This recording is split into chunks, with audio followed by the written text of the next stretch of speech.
No, you guys didn't want to do it? All right, whatever. All right, guys. Hello, welcome to the Biggles Breakdown. I am Biggles. I am joined with my two new co-hosts because I decided to make it a thing all the time now. We have Crimson Noir and we have Little Chad. Go ahead and introduce yourself again, guys.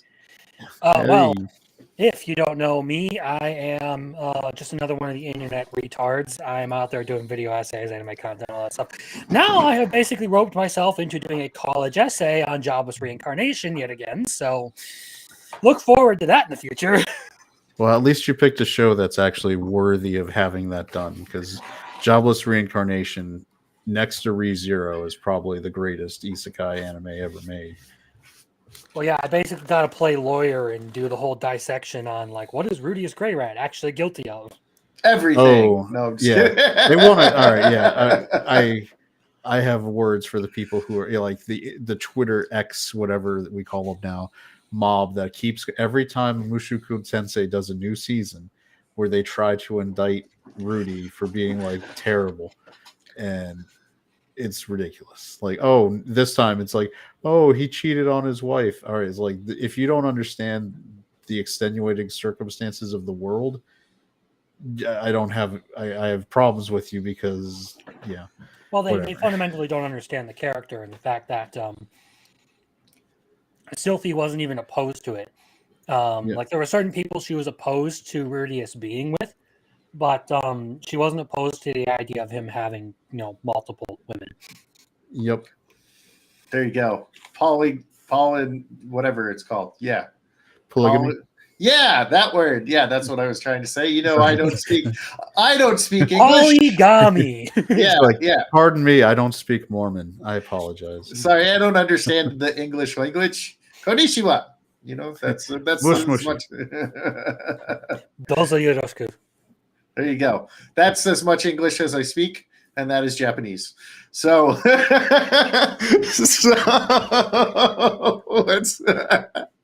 Swix is really good. ReZero is really good, but not better than Konosuba. Overlord, in that time I got reincarnated as a slime, says Swix. I would fight you on that, but I don't have the time to make my argument because this is not the stream for that. so Crimson is not wearing his Subaru jacket, so he is not allowed to argue. It's right here. It's right here. He's just. I didn't want to wear it tonight. We gave ourselves certain constraints for this, which was that when for our ratings, we were going to speak to new shows in 2024, not any returning shows, because honestly, and this speaks to the quality of some of the returning shows. I don't know that you could do a top 5 that wouldn't pretty much be dominated by second or third seasons of shows. If you were like, I mean, it would be maybe one would crack in as an original, but you're talking this year we had Shangri-La Frontier season 2, which has been killing it. Dangers in My Heart season 2, which had the epic confession and really drove home that whole series. You've got Mushoku Tensei season 2, with the second core of that one. I mean, which is great. You got ReZero's season 3 first core, which was just, even though it was only 6 episodes, was amazing. There's that, and the better part of ReZero's Arc 5 comes in the second half. Yep. Because that's where all the cool stuff happens and where all like the big reveals really take place. And Konosuba season 3 was great.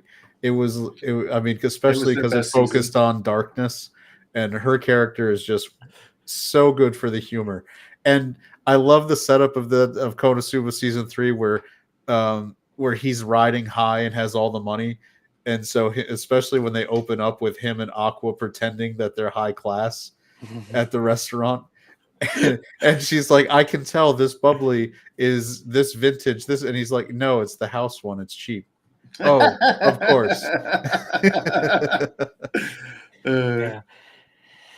In my top 5, most of it, or well, I shouldn't say most of it, half of it was returning anime.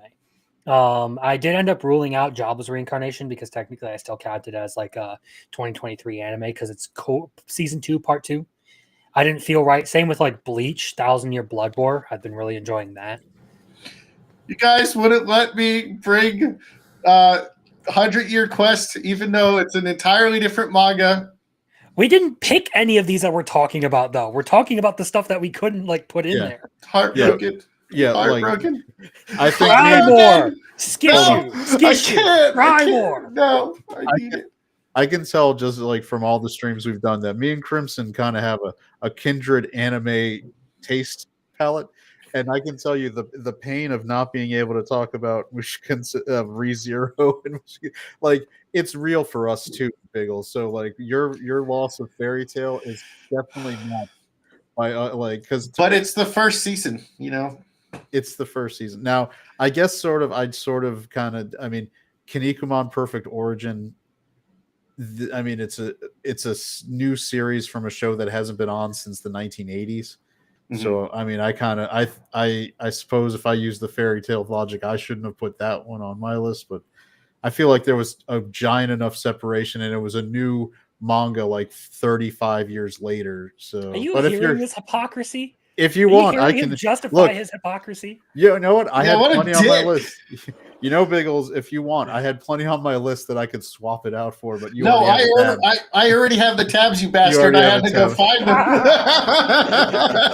them. He trapped you. He waited right until we were already live. You can't fix it. That fucking bastard. I can find it.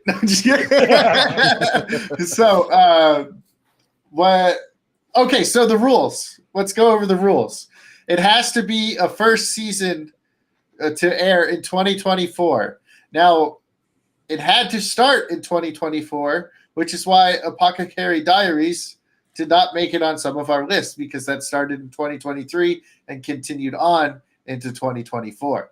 So that was not an option to be allowed to pick, even though it probably would have been up there in some of our top fives. Now, another rule was it could not be a season 2. It had to start. Or a season 3. So ReZero could not be in there. There was Solo Leveling, but none of us chose Solo Leveling. So Solo Leveling could have been one in there, but nope. I dug Solo I have Leveling. Some real hot takes when it comes to Solo. But I feel like Solo Leveling, I've seen that show a lot of times at this point, and I feel like I've seen it better. Mm-hmm. So, I mean, Arifureta season 3 going on right now is super overpowered edgelord guy from nothing, and I hate it. And well, it's got better girls in it. There's my hot take. Arifureta gives you more waifu service than you're gonna get out of Solo Leveling, and I enjoyed Solo Leveling. It didn't do anything that stuck with me on its own. It did that really good first episode. Mm-hmm. And then after that, it was kind of I've seen this, and I was entertained. Well, but I just wasn't I didn't like it better than than the shows that made the list. Yeah, my opinion on it was effectively it was shallow power fantasy. For me, when it comes to an anime, the biggest thing that matters to me is characters. I want good characters, and no one in Solo Leveling was really compelling, and I didn't feel like the story was very creative or unique. It was basic. It worked. It didn't have any hiccups or anything. It just wasn't terribly intriguing, but the fight scenes were fucking awesome. I will say that. It had some really good action, and that's all I wanted out of it. A little foreshadowing here. Okay, so another thing was it had to be one of your favorites of the year, not objectively the best. So although the one behind me is my favorite isekai, it is not the best isekai, if that makes sense. Yeah, wrong way to use healing magic and I told you it made my list of one of my favorites for the year. But you're right, it just was as much as I loved it, I loved these other things better. Mm-hmm. And it's still awesome. How dare you? I didn't say good things about him. I know. I will say this to the credit of the wrong way to use healing magic. I haven't watched the show, but the intro is on my playlist, my anime playlist. So there you go. I have intros that I don't actually know what they're from on there too. I mean, Based. look, I think me and Crimson's #1 show might have the best OP of the year in terms of being out of crazy, just fun OP. Catchiest for sure. Yeah. Catchiest for Well, maybe not as much as My Dear Friend, because that was like topping charts and shit. I mean, well, if you want like legit one, I would say Dangers in My Heart season 2 like had legit chart topping like that. If you go on YouTube and look at the view count on that OP song, there's English translations of it that have millions of views. There's That's regular the same video thing for- has like 25 million views at this point. It's Yeah. I mean, they had that 10-hour loop for My Dear Friend. They have a 10-hour loop for it. no, and it has the shit ton one of with views. My Dear Friend Nokotan was literally driven by memes. That entire series actually, its popularity was as hollow as the memes. Because it got It's about a halfway through and meme. it fell off. It's a meme. It's a meme. But the theme song is what the people remember. My God, he's posting tears. where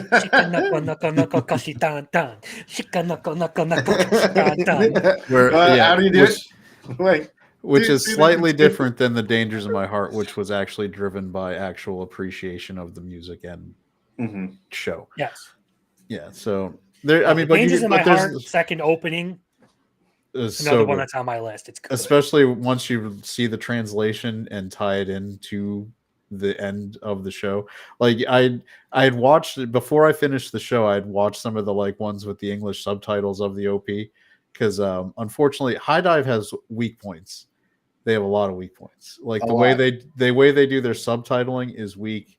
It's weak sauce that they don't actually translate the Japanese like text messages on screen for you unless you have like if you're watching the dub, unless you turn on the full captioning, you don't get those translations, and that's a problem for High Dive. They need to work on that. I also think that their dubbing is actually worse than Crunchyroll's. I haven't really been terribly impressed with the voice actors that they've gotten over there, but some of their shows have been really good. They did Oshinoko rip after that fucking manga ending, and The Eminence in Shadow. But I'm trying to think of some. I mean, they're also doing the new cat anime. I'm pretty sure Behen Neko or whatever that is. Yeah, with the elf girls or whatever, the cat elf girl thing, right? Yeah. I'll just say yes. I absolutely did watch the first episode last night. There you go. I did too. Not last night, didn't. but I watched the other. I mean, it was like okay, I know Elf exactly. titties. I know exactly Elf where this titties. show is going. Yeah, I mean, I was rewatching everything on here.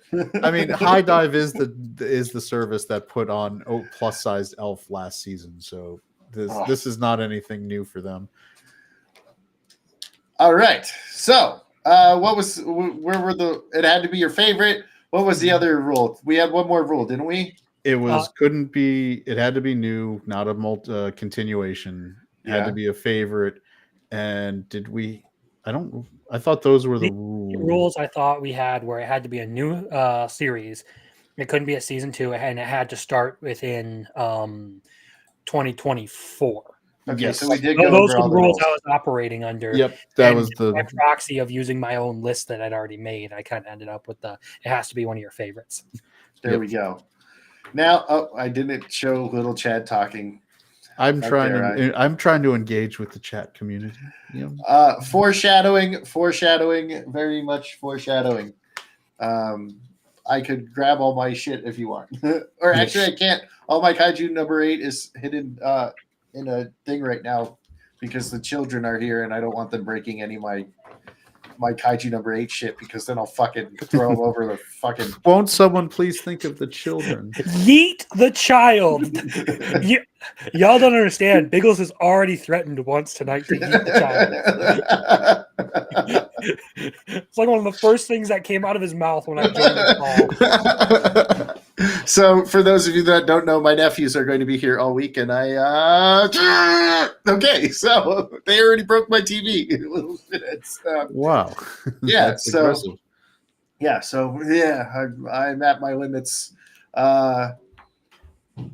So I have no idea what he just said. Someone read this. The 2024 run is hard. A lot of good ones start just before last year. Oh, okay. Yeah, So- because they would have been in the fall window instead of the winter window. It's weird. Yeah. So we. Who's go up ahead. first? I think we're just starting with our number 5s. Is that where we're going? Yeah. I'll start with my number 5. And then if you guys could put your number 5 in the private chat again so I can go to that tab next.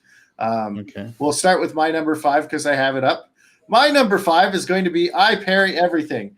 Now, I did have Pseudo Harem here, and I decided that I was going to change it with I Parry Everything just due to the fact of how Nor treats Rolo, who is completely shit on because he was a little slave boy and demon folk. So that is how I ended up putting this as number 5. Basically, Nor is this kid who wanted to be an adventurer, and he had trouble learning any skills. All he learned was parry. So he would just parry, go through all the training. He meets Lynn when he saves her from a minotaur, and he's like, whoa, that's a really big cow.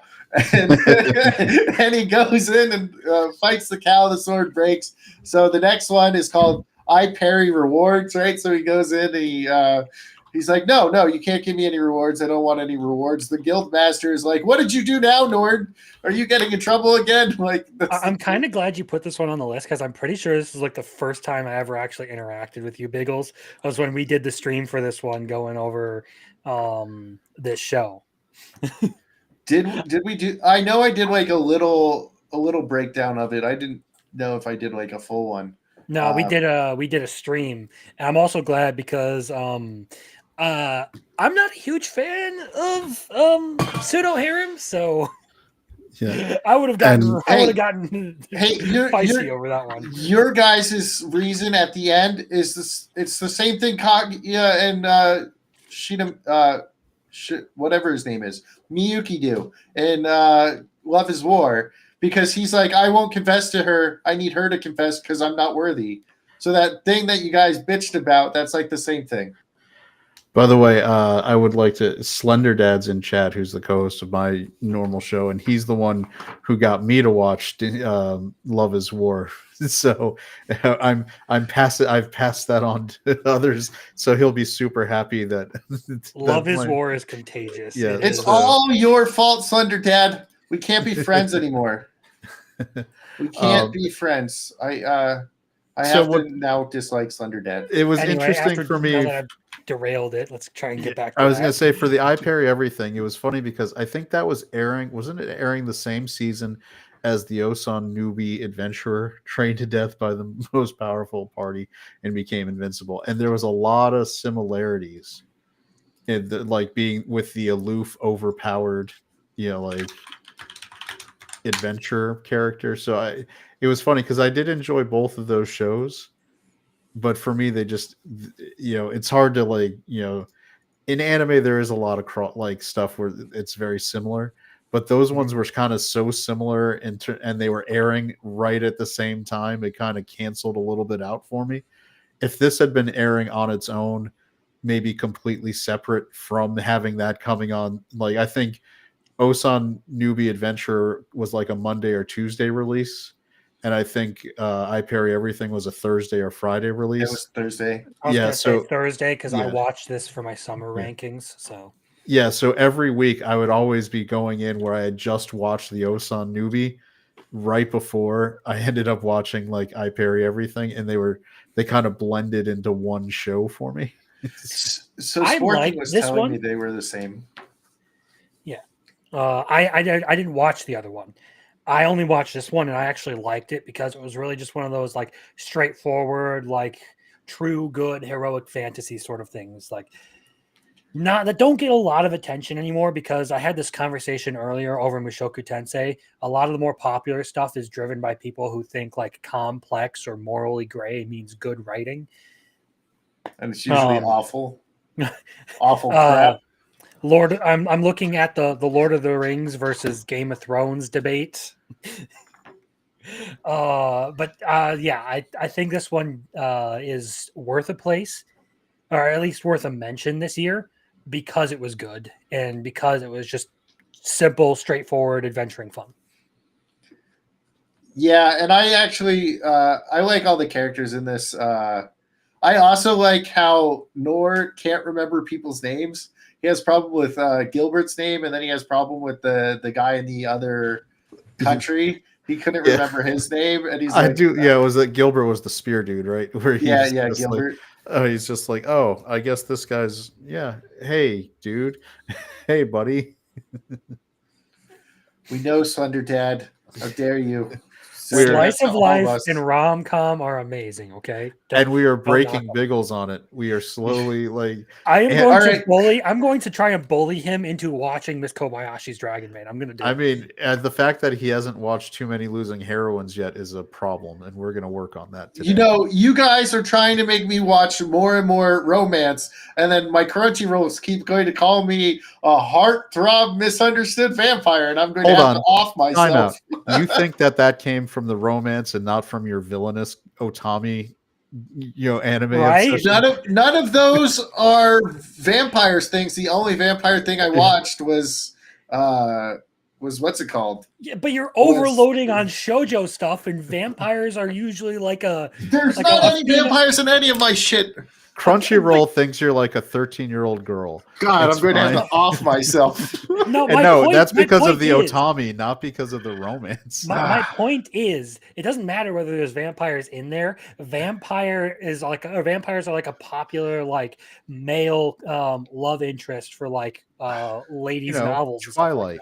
You're the Twilight. So you're over here watching a bunch of villainous shoujo shows, and then of course it's going to think you're a chick. Crunchyroll because you're complaining about Crunchyroll sees that you are logging in. You were logging in on Tuesday at 11:30 a.m. every week to watch Villainous. I had to wait till 12. Okay, I had to wait till lunch. It was like, according to the algorithm, there's only one show this man makes appointment viewing, and that's the Villainous shows. Oh, this man is clearly a 13-year-old girl. Okay.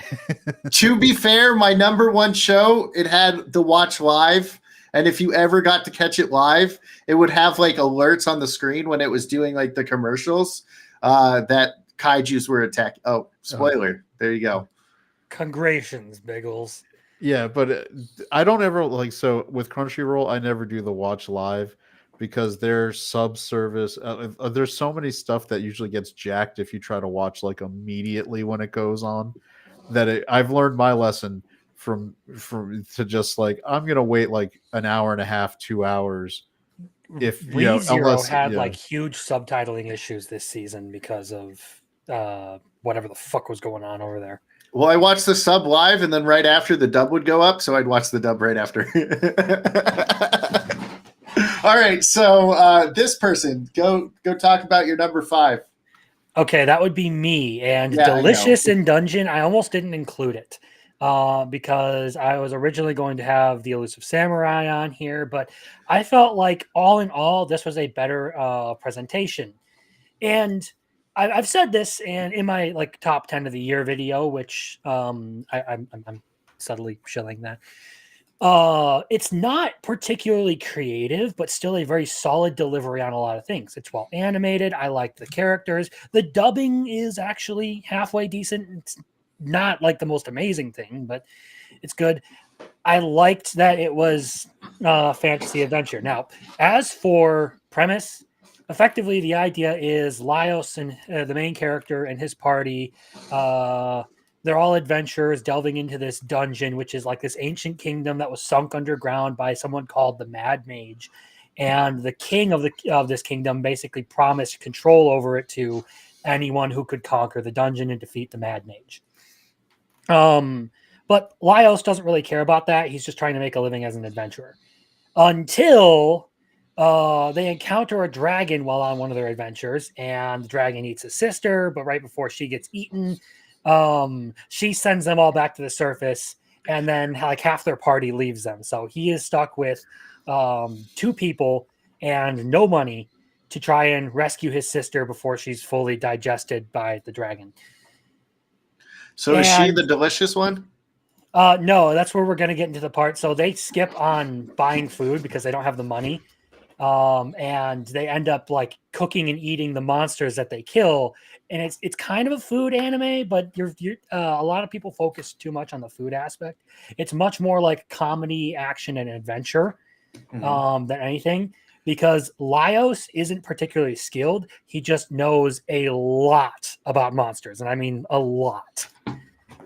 I liked that part to where like they were very detailed about like ecology and environment and stuff like that. I thought that was a nice little touch of world building they put in there. The dwarf is actually the guy who does all the cooking. Their elven mage is absolutely opposed to eating anything that has monsters in it, and only does so because it's the only food they have. And most of the time, they end up having to trick her into eating it. Yeah, but it's all around just like chaotic, fun sort of adventure. I personally really liked it. I thought it was a great anime. Now, little Chad, have you seen this one? I've not watched this one yet, but I've heard nothing but good things. I had so much new stuff to keep up with that I hadn't got to this one. I'm in the lull. It's on my list we're in that lull between fall and winter, where things are probably starting up like next week. So I was going to put this one on and kind of power through it probably this weekend or over New Year's, because I've been watching a lot of the videos of people's, like top list of the year. And this one does come up very frequently. So I was like, it's got the thing. I see this show and it kind of gives me the vibe of the campfire cooking in another world. And I really dug that show. I will say there are some moments in this that are unexpectedly dark. Those are the best parts, where it's like you're having such a happy time and then sadness, which you guys will talk about later. Yes, I'm sure. So this guy, go for it. Go tell us all your hopes and dreams of this show. Why it's your number 5. Right, that's the right one. Yeah. So this one is it's probably not making a ton of people's top 5 list, but I lived in Japan in the mid '80s, and I watched Kinnikuman kind of live as it was happening. So back then, as a kid, it was my favorite anime. So I've got a lot of personal connection to it. It's just Kinnikuman, for people who don't know, I think it's on Netflix. So it's not on any of the anime service. So if you're looking for it, that's where it's a Netflix licensed it here in the US. It is a Shonen Jump, but it's based almost like they're superheroes, but they made it into professional wrestling. So they wrestle in a ring, they do all the stuff. If you go back to the original, the very first villain that Kinnikuman really faced off against was named Terrymon. He was the American Chojin, who is wrestler, and he was based entirely on Terry Funk, the real professional wrestler. And they, to be really subtle about who he was based on, they named him Terrymon. Terryman. It's like Mike Bison. Yeah, they do have Bison men on there too, because there is a guy who looks just like a buffalo head with horns. See the guy who looks like a spring. Guess what his name is? Springman. Springman. It's like they ran a contest. Like Kinnikuman got really huge in Japan, so they ran contests and let little school kids draw like basic pictures of the wrestlers they wanted to put in Kinnikuman and name them. And so these are like actually created from school children in Japan. Like that's Springman awesome. And they worked them in, and they've become beloved characters, which is hilarious. But this show it's a classic Shonen Jump. Like Kinnikuman is one of the originals, like going back to like way beginning of manga and shonen starting in Japan. It was one of their first major hits. Because, and as you might guess, Japan's very popular with professional wrestling, so it hit a lot of vibes for what was good over there. So this is a relaunch of it. They it'd been gone basically for like 30 years.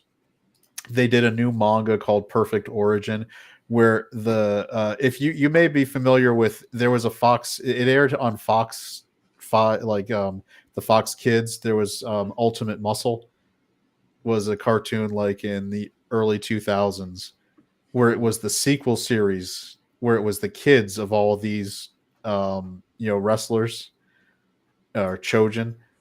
And so Perfect Origin is like an actual sequel to the original before that, but it's before the sequel anime that aired in the year 2000.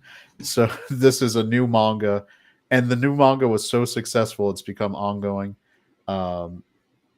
So yeah, it's really awesome, and it's just like you would expect from a shonen series. You've got you've got the new alien invaders with crazy high levels of power, where our hero has to dig deep and find. And this is where Kinnikuman actually became the basis for a lot of what Dragon Ball did.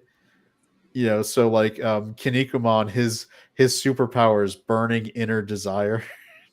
Like a burning inner fire, and he can basically channel and always get powered up just slightly above who he's wrestling from his willpower and internal desire.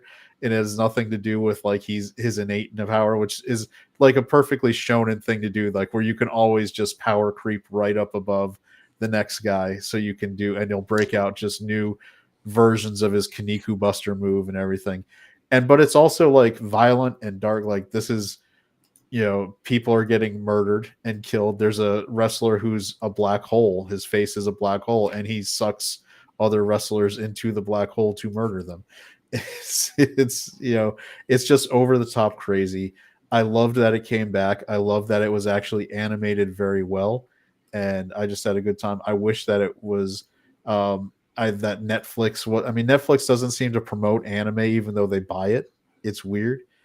They get things like Seven Deadly Sins, and a lot of these other shows, and they don't really. They'll like, if you search it out, you will find it, but they're not putting it on that scroll to promote it, which is, I think they could do a big service to anime to actually start promoting these things up front. The only Ironically, ones that most of the advertising for those shows ends up coming from people who have pirated it. Yep. Yep. So I just absolutely this is a what is it, a labor of love choice. It's I see that Slender is talking about Sign of Affection. So Sign of Affection is one I debated on putting in at that same spot. But as we discussed in the pre-show, I've got another romance one that I decided to go with because it was just more my taste. But Sign of Affection, by the way, is objectively a fantastic like romance anime. If you are watching an anime with like your girlfriend, watch Sign of Affection. It's like full on super romance, cute, like safe anime to watch and just have like a nice date night. I probably would have watched it. I didn't, because it ended up not really being my thing. I watched the first couple of episodes and tried, and I'm like, this feels a little too shoujo for my taste. But if like you said, I were watching it with like a girlfriend or something, I probably would actually consider sitting down and going through the whole thing, because I'm not going to say it's badly written. It's just not to my taste. It is 100% like date night anime.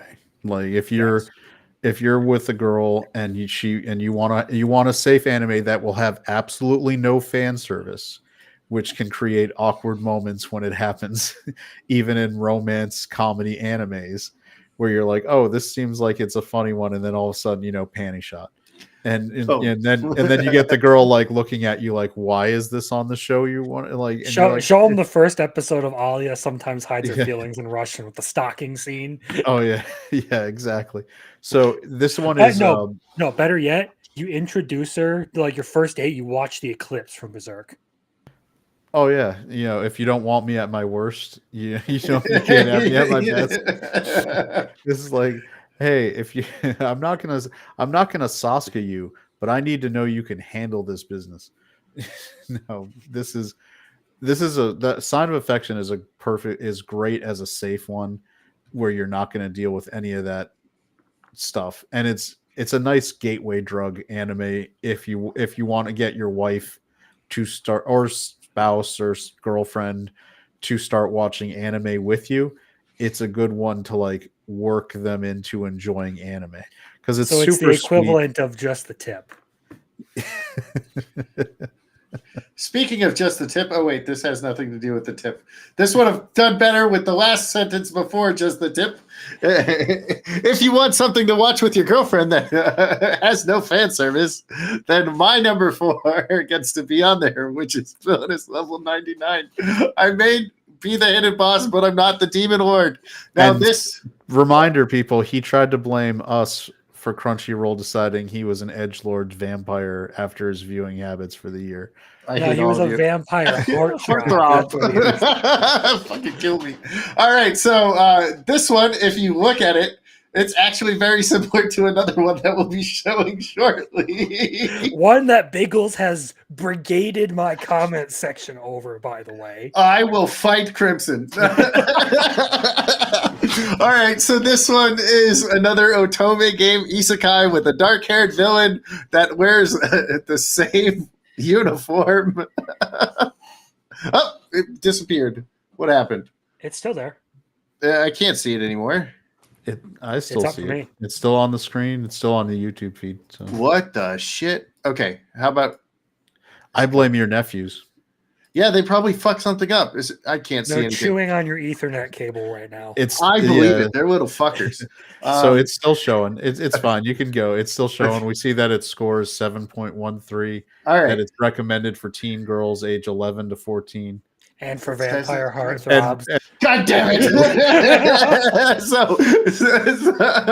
so All right, I can't keep mocking them because I watch the shit out of villainous shows too. I mean, they're very entertaining. They're their own subgenre, and they're taking over. And they're pretty much they're like pizza.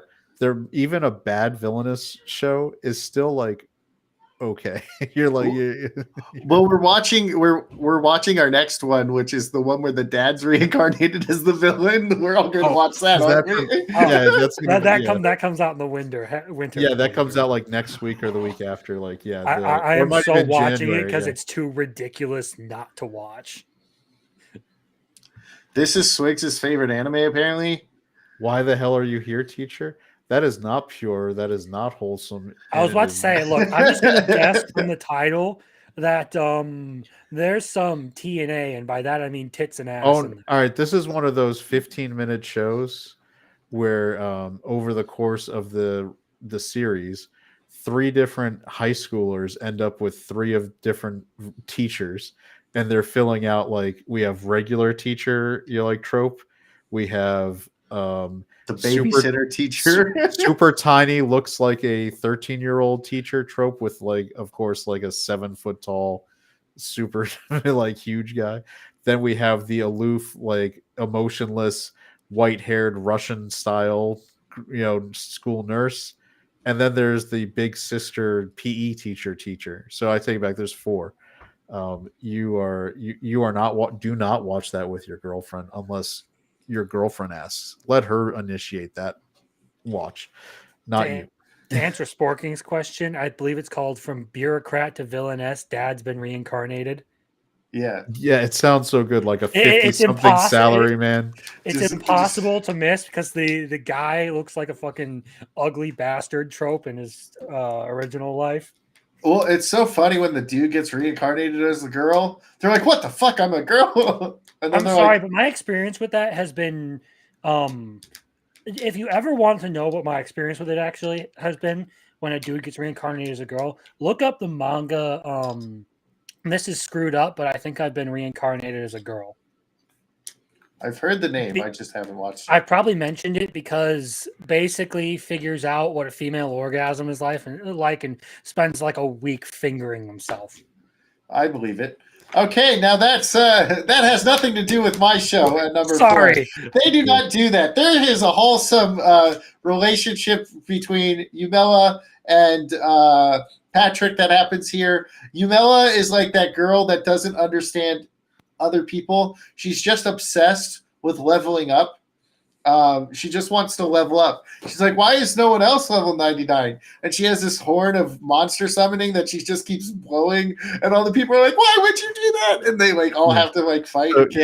So she's she's basically like an autistic RPG grinder, video game girl who passes away and gets reincarnated in her favorite Otami game. Finds out she's the villainess, and she's like, "Well, I guess I should be prepared for, being the villain. So I better grind and level up." So as like a 5-year-old, she's going to dungeons solo, and because she starts finishing the dungeons solo at like 5 to 7 years old, she's like, I need to raise the level here. So she purchases a little horn of summoning, which basically draws every monster within a 2 square mile area to come and attack you. It pisses them off and makes them come get you. And so when she's at the school, and all these bear in mind, she's level 99 now, where everybody else who, like, even people who are considered abnormally high at high school age are like level 5 or 6. Well, the highest one is 10. That's not her. Yeah. So, and then if you're like super gifted, you can get as high as like 10 when you start the school. And she's in there. And so they won't let her participate in the training actually doing it. They have her basically coaching the other kids. And she's like, well, this is what I do. And before they can even tell her to stop, she blows the horn, and they're all getting like, they have to go into battle formation. They're worried they're all going to get killed. And then when they finally wipe out, they're exhausted. This is one of the things that was hilarious. She's like, they're exhausted, lying on the ground. She's like, okay, ready for the next group. And she blows the horn again, and they're all like, no. It's like, and then she just uses her powers and holds everybody in place. She's like, don't worry, no one's going to get hurt. I got you. Yeah, she's like, oh, are you guys are still tired? Here. And she just like freeze and just like, go kill him at your leisure. It's fine. And we get, go ahead. I was going to say, it looks like Slender Dad doesn't really care about our opinions. He just wants his favorite anime to be on there. Well, Slender Dad, why don't you you make a list and we'll think about it. So Hokkaido Girls Are Super Awesome is a good one. That's the I love. Did you watch that one? No, Biggles isn't into like romancy slice of life yet. You guys are bullying me. This is one where they go to, the guy moves from Tokyo to Hokkaido, which is a northern territory of the island of Japan. And so when they do the English dub, they make all the girls there like basically have Wisconsin style accents, like to represent that they're like they're the wintry girls. You gotta put it in the bag. Yeah, they're like, don't you know you're super sweet over there, aren't you? And they got the gals, the traditional anime girl gals with the blonde hair and dyed hair. And it's just adorable and it's fun. So watch that one too. And we'll put it on your Crunchyroll list. It'll be great for your ratings next year. I'll cry. So what's really cool about this one is it's an otome game where it forces the rules of the game. So like plot points have to happen. So Alicia, the heroine in this one, not our favorite villainess. Fuck you, Crimson. No, just kidding. So the heroine in this is Alicia, and plot points are actually forced that she like loses. It's kind of like she's being controlled and she loses all thought. So at the end, she ends up stabbing Eumelia. And you're like, no. And then she's like, aha, thanks, Patrick. He gave her like a stone or a pendant that keeps you alive. Spoilers. But yeah, so it's actually really cool. It forces the plot points. They don't get to change the story, or at least if they do try to change the story, it's like, nope, sorry. I gotta force the action from the story. And then this blonde-haired girl over here on the right, she's just like obsessed with the prince, and so she's like the true villainess of the story, or of the Otame game. But she's just like, oh, I love him. So like, she's just jealous, and so like whenever she becomes friends with Eumelia, and it's actually a nice little friendship there. And oh yeah, this world is racist. Yes, this world is racist against anyone. All right, putting it on the watch list. With anyone who has black hair. So it doesn't like the black-haired people, because the black-haired people are like supposedly descendants of the Demon Lord. So that is why it says, but I'm not the Demon Lord, because everyone thinks she's the Demon Lord because she's level 99 and she has black hair. So yeah, but that's mine. our next one will be this one right here.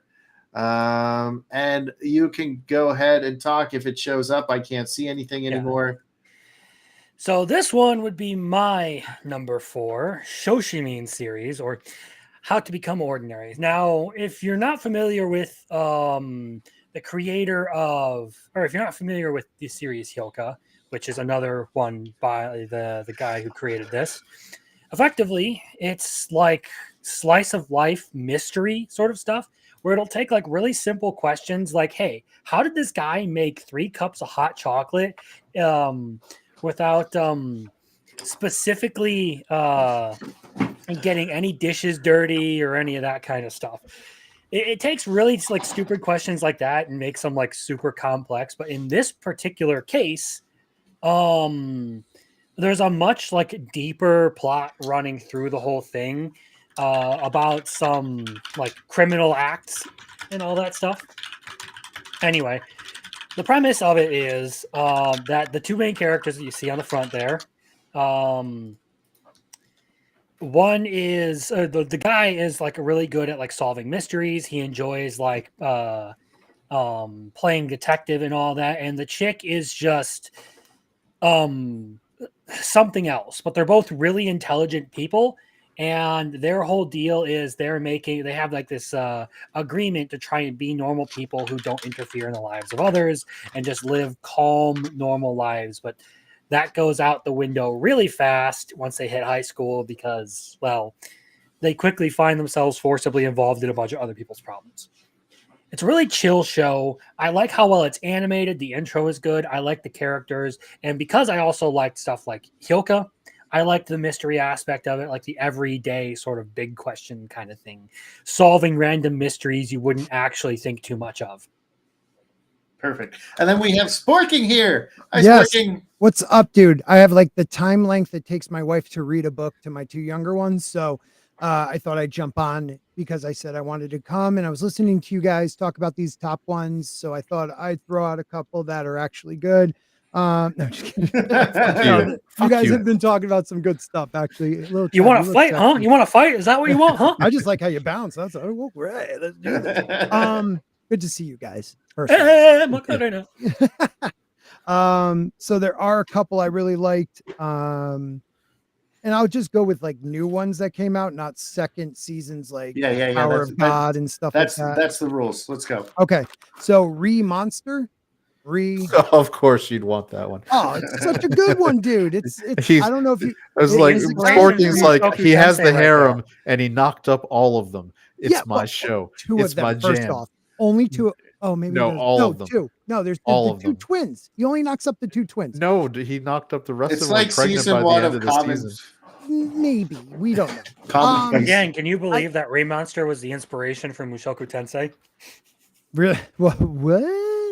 Yeah, I didn't the know author literally said that without Monster, I never would have written Mushoku Tensei. So there, little Chad. I just enjoy Isekai. I enjoy like growing like weird powers that make you grow more powerful. So you know, the cutesy one going in the Slender Dad world. It has a bit of that slice of pie or slice of life. I see Failure Frame from Bride of Slender. Yeah, I was just about to say that one too. I like Failure Frame, but the animation was so shitty. Like the 3D animation of that series was so terrible, it ruined it for me. Like really. Crimson, you know what I'm talking about. Did you watch my biggest complaint was the fucking legs on that horse. What the hell? Who thought about that design? That was the dumbest shit I have ever seen. And I got to that point, I'm just like, hold on, how the fuck does that work? Because legs aren't like wheels. I was gonna say I enjoyed that one. Another one though, like kind of a slice of life one is and I don't know if it came out this year, but I watched it for the first time this year. Hey buddy, oh, you're done reading? Okay, I'll be there. Yeah, too late, Slender Dad. I already did a full-on review of that. Recovery of a MMO Junkie was a good one. Buddy, can I? Yeah, I'm a very important person. Okay, hang out right there for a sec. Shoot. My Dress Up Darling. See, I saw that for the first time this year, so I like that a lot. I'll let that slide. Yeah. Sporking's like the top anime of 2024 that came out in 2021. Yeah, pretty much. Okay, so that came out this one, the Ozin newbie adventurer trained to death by the most powerful party. That one is a great one. The unwanted undead adventurer I really enjoyed. Good pick. How to use healing magic, the wrong way to use healing magic is probably the best one that came out this year, for me at least. But then there's some really newer ones like Shangri-La Frontier was really good. I enjoyed that. Demon Lord 2099. I'm kind of that one fell off after the like. I'm really glad that it didn't start. That you didn't finish that with Demon Lord retry. So good job. Continue. Oh, a fellow hater, huh? A fellow hater of Demon Lord rough. retry. No, yes! I like it. I like Demon Lord retry actually, but the second season's so stuff. weird. It's so weird. I'm sorry, but when the first season there was the poop monster and the femboy wizard. Okay. Well, not to mention after that. the naming conventions of Demon Lord retry are just out of control. Like, what was the one lady? It was like Lady Shrimp or something like silly. Yeah, Lady Shrimp and her sister. Yeah. I'll only allow that in Gate where it's Princess Pina Colada. Truth. What about Eminence? Okay, I'll give you that where one, it's dude. Perv Asshat and that fits. That was allowed. That was allowed. That's dumb too, but it's funny. What about like Slender Dad? Hey guys, I really love that new anime Vampire Hunter. What about Hunter x Hunter? That new one is so exciting. Like, hey guys, there's this new one called Escaflowne. Have you ever seen it? It's so awesome. You should watch it. Have you ever heard of this really obscure anime called Dragon Ball Z? No, I haven't. Is that new? No, he's not even up to Z. He's like, there's this thing called Dragon Ball. There's one with like a sailor and a girl, a kid's uniform. I don't know, something weird. Something about a moon. There was a couple. There's some Amazing or Z is awesome. The 70s one. That's what I'm talking about. Yeah, it came out in 2017. There was another one. It's a Kaiju number 8. No, I became a villainous. Well, that's huge on the list. Kaiju number 8 is amazing. Wait, continue this villainous. What is it? I became a villainous who goes down in history. Let's go! Fuck you, Crimson! Yeah! I said it was a good anime. I just didn't put it in my video. Hold on. You fucking mong. Hold on. If Sporking's list has told us anything, it's that it's not going to be like, we shouldn't be relying on it for like, hey, this is the you greatest have little in your name. Okay, let's start there. Second of all, yes, you guys have many, many decades of not getting laid on me. I'm sorry. I didn't realize. Look, I've been married almost 20 years, Sporking, so I know. Got 20 years so we don't get laid. I know. I'm pretty sure I'm the youngest person here by like a decade. At the very more least. than that, dude. I probably have 3 maybe on you. Did you party like it was 1999 in 1999, Crimson? I was born in 1999. There you go. He is at least a decade younger than me. Yeah, that's what I mean. Wow, I've got almost 2 decades. I got more than 2 on you. Yeah. That's all right. That's all right. You're young and you like good stuff, it seems. So that's I feel so old right now. You just cross bride Sporking. I'm not judging you for anything other than your choice in liking Demon Lord retry. Okay, that's the only thing I'm judging you for. His favorite isekai is the one about a vending machine. All right. I love that. Fuck you! I'll fight you on that one. I got reincarnated. I don't have any problem with that one. Is hilariously awesome. Little Chad. Thank you. He's been busting my balls for like 9 months about that show. 9 months. I bought a figure to troll him. That's how much. That's how much he hated it.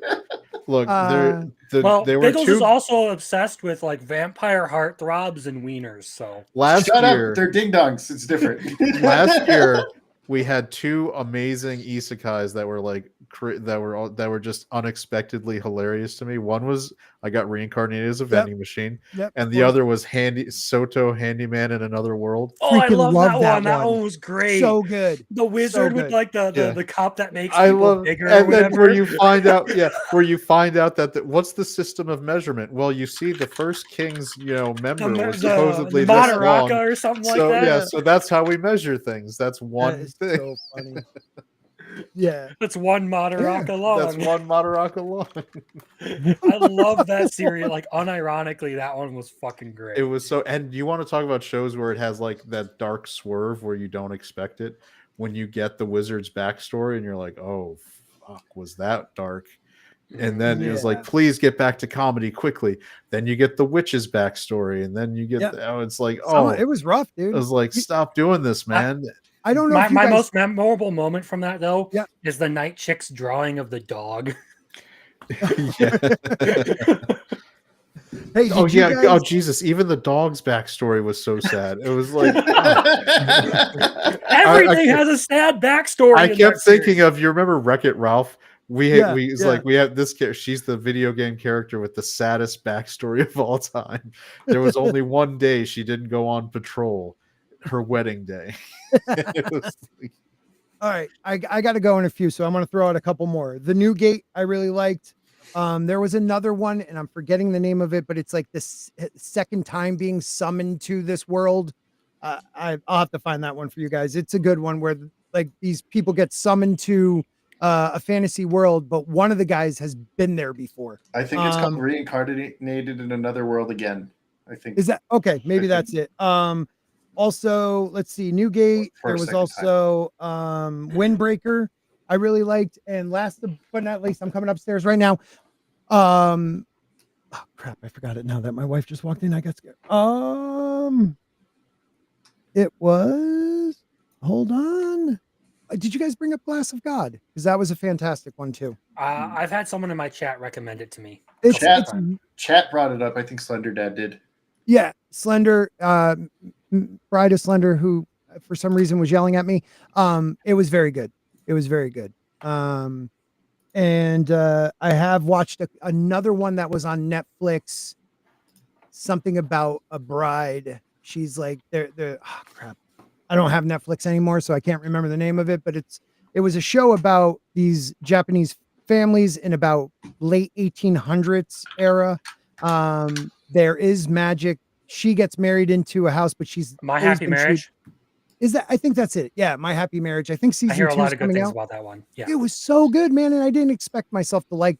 I think Slender told me about that one, and maybe I'll have to watch that in The Wrong Way to Use Healing Magic over this next week here. Wrong Way to Use Healing Magic is definitely. I think that might be my number one. It was a funny way to do that. Like, there's a new one about a healer, like he got banished from the party. Fuck, muffler tape. Why'd you have to remind me about that? I got 2 seasons of Tokyo Ghoul. Oh wow, Tokyo Ghoul. No, but there is another one about the healer was banished from his party, is in fact the strongest. That was pretty good. As a reincarnated aristocrat, I'll use my that's appraisal like skill. Season 2. Appraisal So that's skills. season 2. That's season 2. But season 1 started this year. 2022. No, that's a this year one. It's It did season start 1. this year? Yeah, Yeah. season 1 was actually in the spring, and then season 2 is the fall.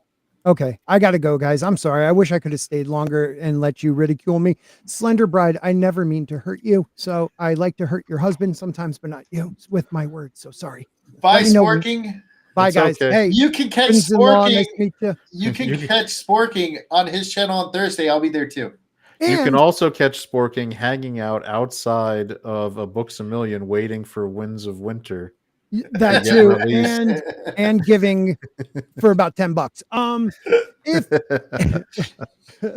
I actually put out a video for the first time in about 9 months. So Holy shit. I'll yeah, go it's get about that. the race swapping of Severus Snape, how now you're making James Potter a racist. Everyone have a That's perfect. Good one. All right. So did you finish the series before Sporking dropped on us? I really only have to say, like, I like the characters for this. The chick is like obsessed with sweets the whole time.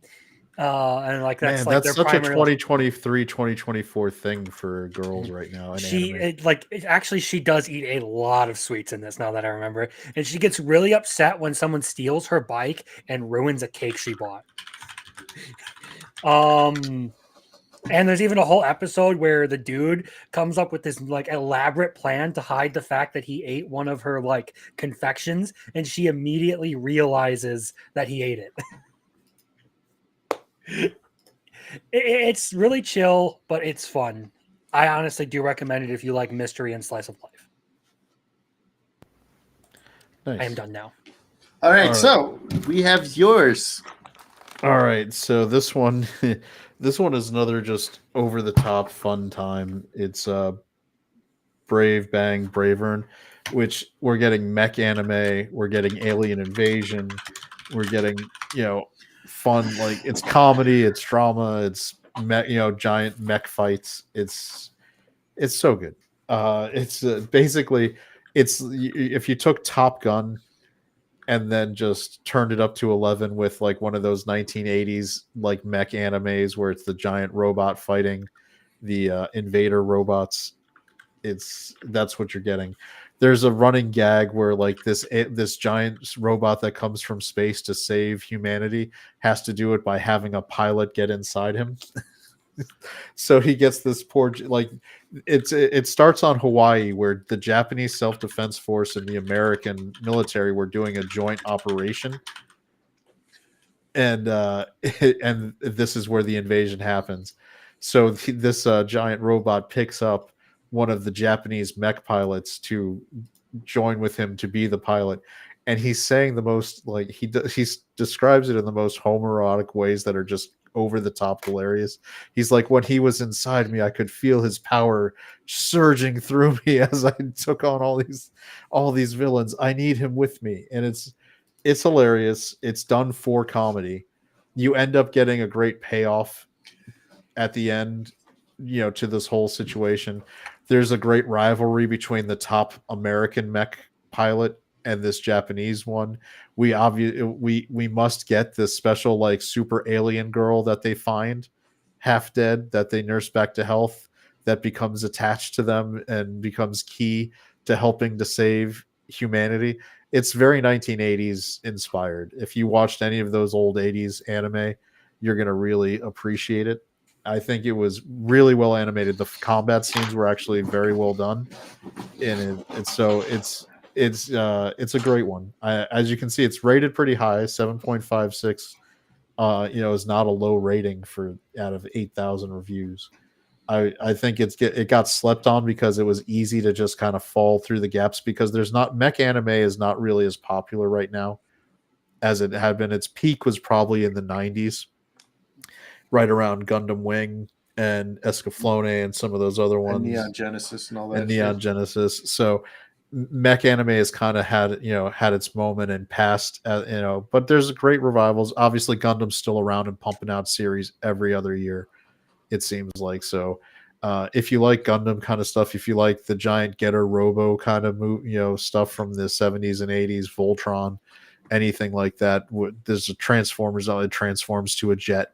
This is going to be a show you appreciate. And like the girls are, it's very military themed. Like if you like that kind of aesthetic where it's like actually got military people flying in C-130 AWACS, like providing intel and cover and going into all the joint operations kind of stuff that is involved. There's a lot of good stuff here, so I would just really enjoyed it. Probably isn't the objectively fourth best anime of the year, but it's my fourth best anime of the year. There you go. Respect. Anybody else want to say anything?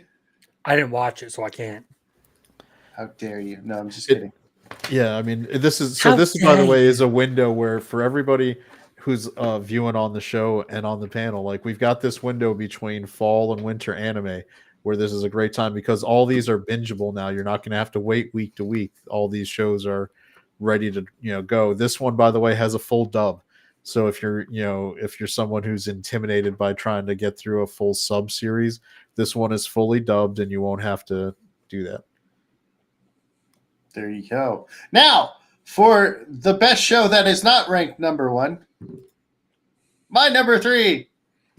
Another reason why Crunchyroll thinks I'm a 13-year-old girl.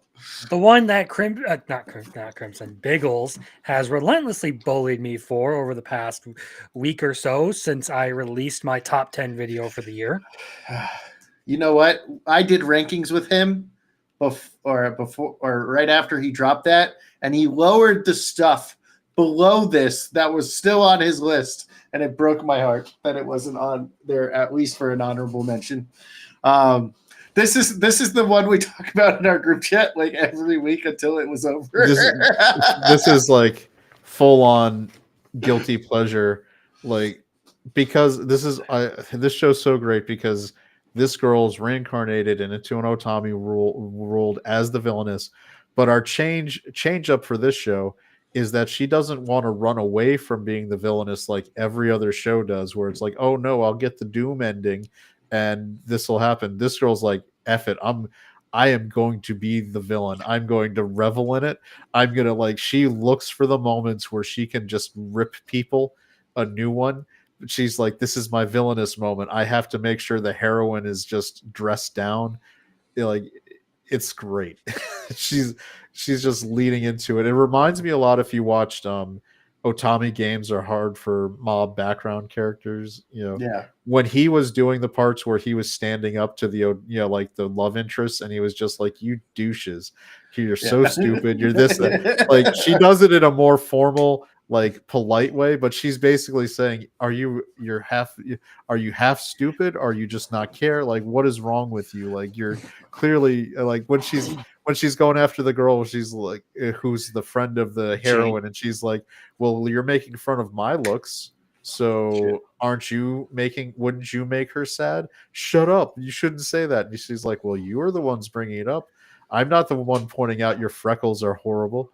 It was just like, man, this girl is like does not miss a beat. It's hilarious. Yeah, this one was actually good. And I'll give it the credit because I'm generally not a huge fan of these like Otome game. I watch what is it? All routes lead to Doom. And I got about halfway through the second season, and I was just like, I'm gonna put this aside. This ain't for me. And from there, it was just kind of like, don't really care. Checked this one out just because it seemed like it might be somewhat interesting. And I was glad I did because I was pleasantly surprised. It ended well, better than some other romance that I was really, really looking forward, or that I was really enjoying this last season. And all around well written, but when it comes to fantasy, I feel like the reason it didn't end up making any of my lists was because I felt like the world was a little lacking and the magic system was kind of undeveloped. It was very basic. Yeah. It could have used a little bit more a detail or experimentation with, but I don't know. All in all, still well written. Did like the characters and how it ended. Season 1 is ahead of the manga, but so the manga is a lot better than the anime, and I really like this anime. But you miss so much good shit that's in the manga. It's like you don't get to see like Gil and Duke a lot together. You don't get to see him and Henry together a lot. You get a lot of the people like Jane. Jane has like this horrible mother that's like, you always have to be dressed prim and proper, like, and that's why Liz tells her, your looks don't matter, like it's who you are. Is that the chick with the freckles who insisted on bullying Alicia? Yeah. And I feel bad for Jane because she's the one who gets forced to do all this stuff because she didn't actually like believe that stuff, and like because of the Saint's power and stuff. Wait, I don't want to say anything more about that. Bride of Slender has not finished watching. So I won't say how it ends, but we do know that up to the English episodes that we see flashes of what the Saint does. So up until that point, we thought she was really sketchy. And it turns out there's some other stuff that's going on. We had a what the fuck moment at the end, and we were all glad that it was it was what it was rather than what we thought it was going to be. Best timeline. Truly living in the best timeline. I guess. And there's a lot of chibi actions where the chibis are fighting each other, like her little devil and her little angel, and they're like, "That's not the right way to be a villainess. That sounds lame." And like, one thing you miss that's in the anime that you get in the manga is like Jill calls her out all the time. He's just like, "No, sorry, you like picked me because I'm a genius. Like, you're being dumb." We wish you could too, Sporking, but you didn't want to. You hate us. But yeah, he's less scared of us than his wife, apparently. Well, that's a pro tip for you youngins who haven't got married yet. Be more afraid of your wife than your friends. Yep. But yeah, I even like the little love story, even though it's kind of weird when you think about it. But it's a lot of fun. Alicia is top tier. Maybe one of the best girls of 2024. And yes, this is true. Pro tip. I can confirm. Yeah, pro tip. Kids come first. There you go. So that's good news to learn, or good tips to learn. But yeah, I absolutely love this show. I've been harassing poor Crimson over and over again. And I believe this is the next one. Yeah, that would be my number 3. No longer allowed in another world. So again, one that I was surprised by, because I figured it was just going to be another trashy isekai, some like dumb gag humor and all that. It gets to episode 4, and it really starts to like do some like good character work. Effectively, the premise is, I believe the character's name is like he's based on like an actual Japanese author, but he is obsessed with like It's Dazai. Dazai, okay. He is obsessed with like this idea of like a double suicide and all that. He tries to kill himself with his lover in his first life, only to get isekai and then immediately go on a mission to try and get himself killed again. But he finds that it's going to be really, really hard. And along the way, he ends up like coming across like a bunch of like people who are struggling with their own issues and all that. And he just sort of like sits there and listens to them, and then ends up like giving them a push to like finally make some decisions to like change their life around, or like finally help them like get over some of their issues. Like there is one where like in the beginning where this princess is basically getting forced into like an arranged marriage, and then he comes along and they're like treating him like the hero of the city and all that, and he's like, "Oh well, if you don't want to get married, why don't you just commit suicide with me?" To the little girl.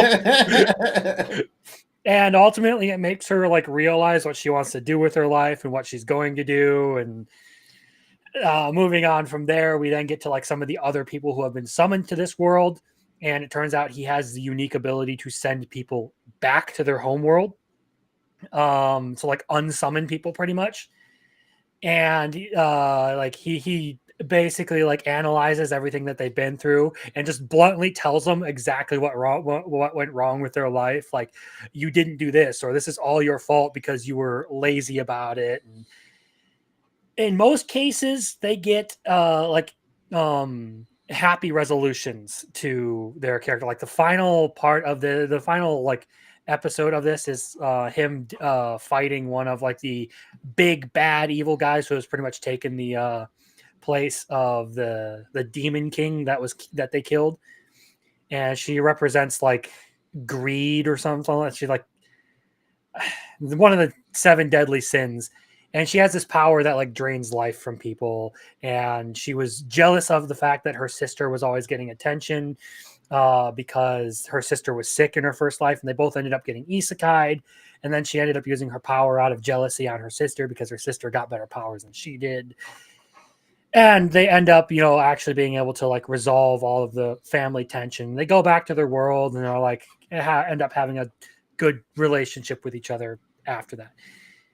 I love the series because it does a lot of that like heartfelt like stuff where it takes people's like issues and all that and sorts through them and everything ends mostly happy so far. There are a few characters who do not get very happy endings, but most of the time a lot of the other worlders that they fight just have their own sort of trouble that they're acting out their worst tendencies in. So if you like character driven stuff, this one's a really good one. So I've read the manga of this for at least the first like 5 chapters, and then I stopped watching it or stopped reading it. And I think the reason why I stopped reading it was I just couldn't get into it. But that's before any of the returning them to isekais. He was still just like trying to control alt delete, to self delete himself. Yeah, he was like, I'm jumping in this tree. It didn't work. He's like, I'm poisoning myself. Oh man, I have an immunity to poison. I did, yeah. I started watching the first episode. I did enjoy that his basically depression was contagious, like, and ended up self-deleting the bad things that were trying to get him. Like, yes. Oh, because he's like, anything that bit him would immediately die to the poisoning. Yep. So it was an interesting change up that way, and I might give it a run now that it's done and dubbed all the way through, because I just when I first started, when it was brand new, it was subbed, and it was just, I think, like, that first episode didn't grab me, and so I didn't stick with it. It didn't for me either until like episode 4. And like one of my like later on with like the world tree stuff, that one was like, that was an interesting set of episodes, because it's one of those things that proves that like the main character understands people way better than anyone else, and he's the only one who sees through like all the bullshit and stuff. Now I don't know if it's also in the anime, but the manga is very fan service heavy too.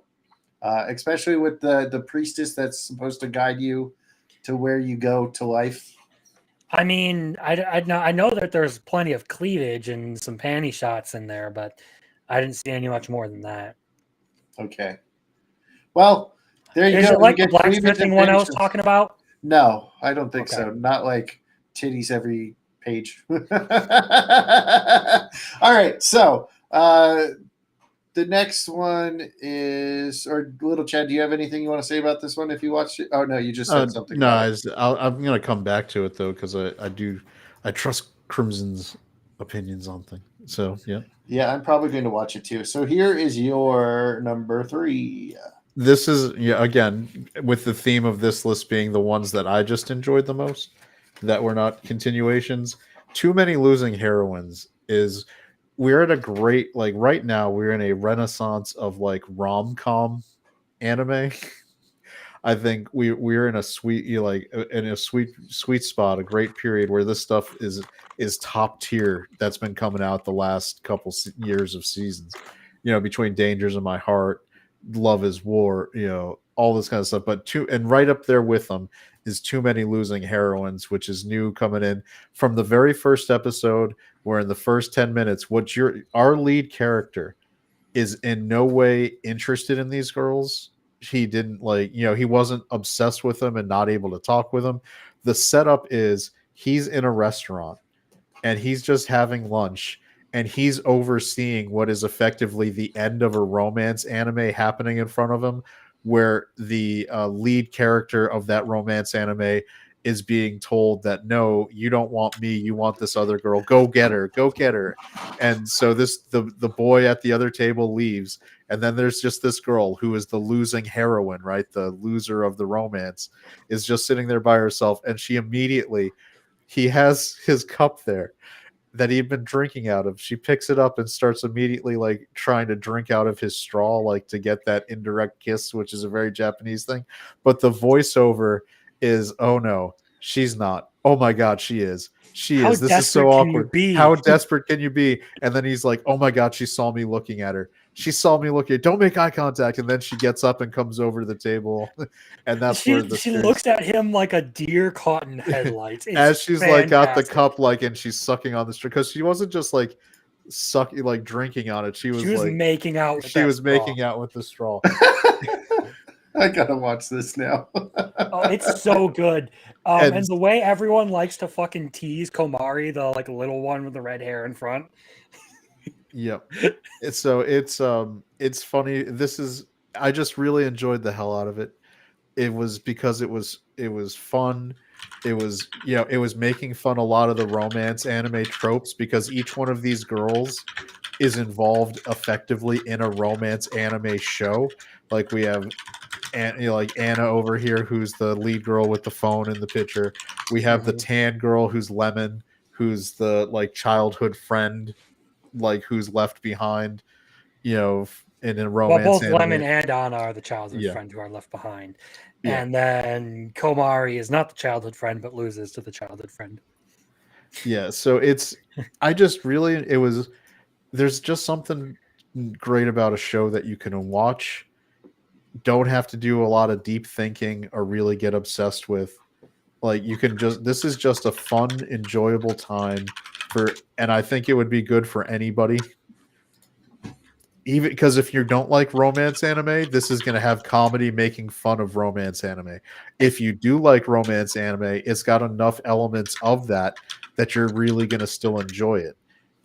It's a perfect blend in that way.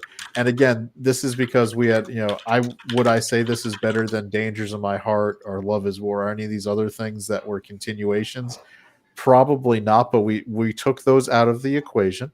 So in terms of just new anime that I just enjoyed the hell out of, and I think in the years to come, I'll probably be able to rewatch and still enjoy very strongly. This one was up there with, I can see myself every couple of years probably giving this a rewatch and just having a good time. Yeah, no, like this one is, I mean, spoiler alert, this is my number 2 for the year. I was going to love say, this and a show. number 2, and I was going to just have it go back to this one.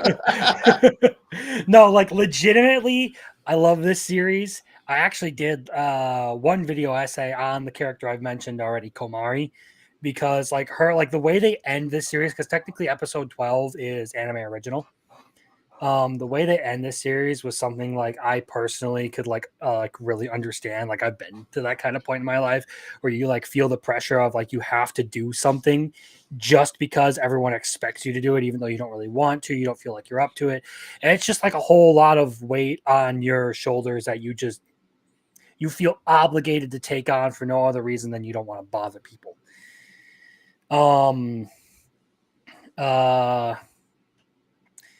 Other than that, yeah, like the comedy parts of it are really good. When it does like the emotional, like deep cutting moments to it, those are also really well written. All around, like a fantastic anime experience for music. I love the intro to this one, and the outros are actually pretty good. Each of the girls got their own outro. The animation, music, storytelling, the characters are great. Tomboy supremacy. I am Team Lemon, Sean, all the way. You just liked when they got stuck in the shed. I mean, there's also That this scene happens all the where she time. dressed as a mummy, where everyone told her she had to wear underwear. So That was hilarious. Yeah, it's a funny. It's just funny all around. As far as the characters go, I felt like she had the best chemistry with Nukumizu. Like the beach episode where they where her and Nukumizu went running together on the beach. The other great thing about like what is usually a common thread of great anime is that the side characters feel like fully developed characters that don't just exist to move a scene along for our leads. Mm-hmm. So when we have in this show, we have the literary club, and they have the president and vice president, and like these characters exist and this outside of just being in the orbit of our main characters. How about the zombie chick? Yeah, the zombie chick who's part of the student council. It is hilarious. Like, and you find there's later on the manga there's other things for her, but it's a really great show. and I think that's true. Like when you look at the shows that are just become classics that people love, you know, Love is War, Dangers in My Heart, this one, the characters beyond our leads are people you like and feel like like people outside like that again that are existing in their own stories and they just interact with our leads rather than existing for the sake of the lead. Mm-hmm. And really great anime has that a lot. Like something like Frieren, I think one of the great things about Frieren is the characters in that world genuinely seem to be living their own lives, and Frieren was interacting with them in a moment of their lives, not necessarily just where you think the anime world goes on pause until Frieren like walks through that scene. And Mushoken Sensei is really like that too, where the entire world seems like it's working and moving and people are doing things without Rudy there. Yeah, the entire time. That was one of the things I pointed out when I made my top 10 list. As far as this show goes, like the whole cast felt like real, like vivid personalities, people I could remember, people who I liked. There wasn't a character in here, whether it was the pervy teacher the pervy school nurse who was talking about getting laid in the nurse's office and like memorizing all the stains on the That was ceiling. so like when this like one of those, that's the moments that you like forget, like when she's in the in the school nurse's office and she's like, oh, I remember when I was a student here, I knew all the tiles, they're still the same. And he's like, why? Because when you're laying on your back, that's what you're counting. And I was like, whoa, like what is she? Yeah, and the fact that she's like totally like voyeuristic, like watching the kids the whole time, that she's crazy. The student council, even though they only show up a handful of times, like the fact that Basari or whatever, or I believe her name was, like totally has a thing for Nukumizu, but he's like absolutely oblivious to it. Like all the characters feel great. Oh, 8K. That joke was funny to me. Yep. The British chick who steals Anna's childhood friend. Yeah, It's hilarious. It's great. This anime did so much right, and like I said, it's one of the few that I've ever given a 10 out of 10 score to. I mean, and look at the rating, 8.18 out of 113,000 user reviews. That's pretty high. I'm gonna give it a 0 right now. I will give Villainous a 0 if you do that. I'm giving it 2 zeros. I'll give it 3, you bitch. I'm making 100 accounts right now. Crimson and Biggles are gonna get bot farms and start like just spamming. I'm gonna hire out all of India to be my bot farm, and you will never beat me. It's gonna be like that scene in just the Silicon Valley where you just pan out and you see all those phones interlinked to just send reviews. Is someone asking us to talk about gushing about magical girls? Because that's not making my list for several reasons. I'm sorry, but I couldn't. I watched a couple episodes of that, and I was like, I don't know, 14-year-olds doing BDSM just wasn't for me. I mean, the show is funny as a like send up of the magical girl trope, and as a like parody, but loving parody of like Sailor Moon. There's a lot of humor in it, but it definitely it's not something you're going to watch with your wife in the room. It's not something you're going to watch with your girlfriend in the room. It's not something I'm going to watch with anyone in the room. Yeah, I'm going to take that back. Like you would feel awkward watching it with one of your friends in the room. Like when they end up getting like plant tentacles coming out after one of the other magical girls and she's actually into it and it's weird. That's, you don't want to like, hey bro, wasn't that a cool scene? I get people are like really like excited to see a lot of like the risque stuff that used to be part of anime come back, but I don't know. I feel like being risque just for the sake of being risque is pointless, if you ask me. I will say that I do think that it had a deeper like love of the magical girl genre that they were using as the basis of their show. I can tell from like reading comments from people who are into the magical girl genre, they really liked that show. A lot of them, because it was magical girl doesn't get the a lot of love anymore. It's kind of a passe genre, kind of like mech is kind of an old Mhm. magical girl's more of a remnant of the 70s and 80s now, and maybe early 90s, that is kind of we've kind of passed by, and now Yeah, when you see them, they're more of like a kitschy send up of magical girls for what I think that this last season we also had the one where it was the evil lieutenant was in love with the magical girl. I actually liked that one, but it's more so for the romance element. There's also this season we had another magical girl anime called Magilumiere Co. Limited. That's But right, where it yeah, was like but that one was a send up where you find like where magical girls are a corporation, and they're like working within divisions of like Magical Girl Inc.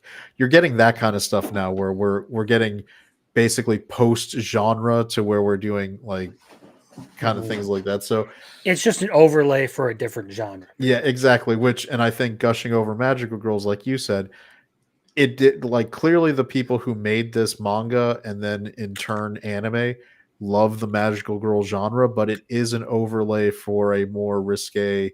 I mean, I would compare it to like the fact that was it in a labyrinth harem or whatever it was an Harem isekai. in the Labyrinth Yeah, or yeah, something. but it might have been an isekai, but it was designed to be a Etchy. a Skinamax level etchy. Like etchy stuff to me is like Ranma or other things where you might have like glints, like in the 90s where you would get Mushoku okay, Tensei technically counts as etchy. yeah, so there you go. Like so to me when I think of etchy from when I grew up, that's what I'm thinking of where you get the fan service. Etchy is fan service. Shows like High School DxD, shows like Testament of the New Devil's Sister and these other shows, they're moving beyond etchy. They're like we don't want to be H, but we want to be past etchy. So we're in this middle ground right in the middle where it's like R like You're softcore. bordering on softcore right there. I wouldn't even say bordering. I would say gushing over magical girls is legit like softcore. You have to watch the censored version of the sisters one because it's way funnier because it's got like Maria and like censored tape, like a yellow tape, and then she's walking around with like a camcorder going like this, so you don't get to see any of it. It's just hilarious watching Maria I with a do like camera going. when they work the censoring into like It's super funny. what was the one where he had all the monster girls living with him, and the censored one would be Monster have Musume. yeah like would have like the most random ways to try to like block out and censor things. Or what was the I forget which one recently had like a 404 error because it was supposed to be like in the future or something. It was like not loading up, like can't load image, like and it would be right over the areas that they didn't want to display. I do think that, yeah, there is an opportunity for some comedy for how they decide to not just use magic steam. And Yeah. like it's amazing how this steam cloud just walks with you. As far as like etchy goes, I'm not opposed to like the graphic content. Muffler Tape's position is pretty kind of similar to mine. Like there's an extent to what I can handle, and I generally like it to be more focused on story rather than just being risque. That's one of the things I just didn't care about for gushing over magical girls. Like as much as they did seem to love the actual magical girl element of it, it felt like they were very heavily focused on the risque element of it. Whereas like other etchy stuff like Jabba's reincarnation, which would fall in there, was more so focused on like a proper story, and the fan servicey part of it was just a little garnish over it. Yeah, I mean, there's a whole new genre where I mean, within anime, and look, I am not a person who says that an adult who wants to watch that can't. These genres, like I would say, was it we've had that kind of stuff like I said, gushing over magical girls. You've got previously you've had the High School DxDs, the Devil Testament. I mean, that's not just etchy anymore because they're reveling in the nudity and the stuff. I would say we've got that new one where you've got the being the elf adventurer's cat is Beihei clearly Neko. that's gonna be leaning into it, and They on already purpose. showed her nipples in the first episode. Which yeah, so that's not just for me. Etchy is like where you might get like a bra of the like Alia shows her sometimes hides her feelings in Russian. that's got the ecchi elements that is a traditional ecchi show. I think these other ones were, sometimes in the old days, an ecchi show might lean into just having boobs, and that would be like, hey, look how risque we are. But now the newer ones, they're not just satisfied with boobs, they have to have implied or clear actions, like when you're a little dog and you're with your high school classmate, and then you can't just see things, you have to do things. They're going beyond just like an ecchi show just shows. These other shows are acting on, like, I think, and that's fine. There's an audience for it, and you can have people do that, but you're not just being ecchi anymore. And gushing over magical girls is beyond ecchi. It's if it would be on Cinemax after 11 p.m. in the 90s for sure. So even though Crimson doesn't know this because he wasn't even born then. So now, since we have a number 2 up, time to get back on schedule with my number 2. One that would have what Lethal Lightning calls a waifu that is a step on me mommy, as in Rose. Now, this is another one-eyed girl that made my list. And she's voiced by the girl who voices Ursa Scarlet. I don't know why. Colleen. Yes, I got them all in order now. I got them all in order. We're good, little Chad. Boom. Good looking out. Is it showing? Because it's not even highlighting it. No, I see. It's showing. It's showing. Okay. Yep. Okay. Sorry. Everything got fucked up. All right. So, wrong way to use healing magic. Now, I fucking love this show. It is in my top 10 favorite animes of all time. Which means my number 1 is above it on that top 5. Now, Usato or Useto or Usato, as they call him in the dub, depending on the character, depending on what day it is, they never say the same name, so he's got 3 names in the anime if you watch. And then Inokami, who is the girl played by Alexis Tipton in the dub, who is the voice of Kaguya, and think of her as exactly like Kaguya, good at everything, basically. Well, she's the student council president rather than the vice president. So they're about the same. And Kazuki, who I guess his last name is Ryusen, which is weird because they never call him that. They only call him Kazuki. So he's this dude right here. So they are all summoned to be the heroes, except Usato is not one of the heroes. He just accidentally gets taken. And basically he meets them because he forgot his umbrella when it was raining. And rather than stealing Kazuki's umbrella, he waits and then runs into them and then gets kidnapped. Now, one of the reasons why I love this is, remember what you guys were talking about earlier, where it feels like the world doesn't just stop when they're not around and it keeps going? It does that in this. Every character seems like they're living their life going on. They're going to test their magic, and Usato's magic shows green. Now, green means they have healing magic, and when he goes green, everybody is scared shitless. And the reason why is because Step on Me Mommy Waifu, as we shall call her for the rest of the term, Rose, she is the scariest person in the kingdom, also the fastest and strongest, as was said in one of the episodes. She is a healer that lost her whole platoon, and that was fucking sad. Like, remember when I said I will not cry? I refuse to cry for your number 1 guys on episode 7. Spoilers. I had 1 teardrop at least come out.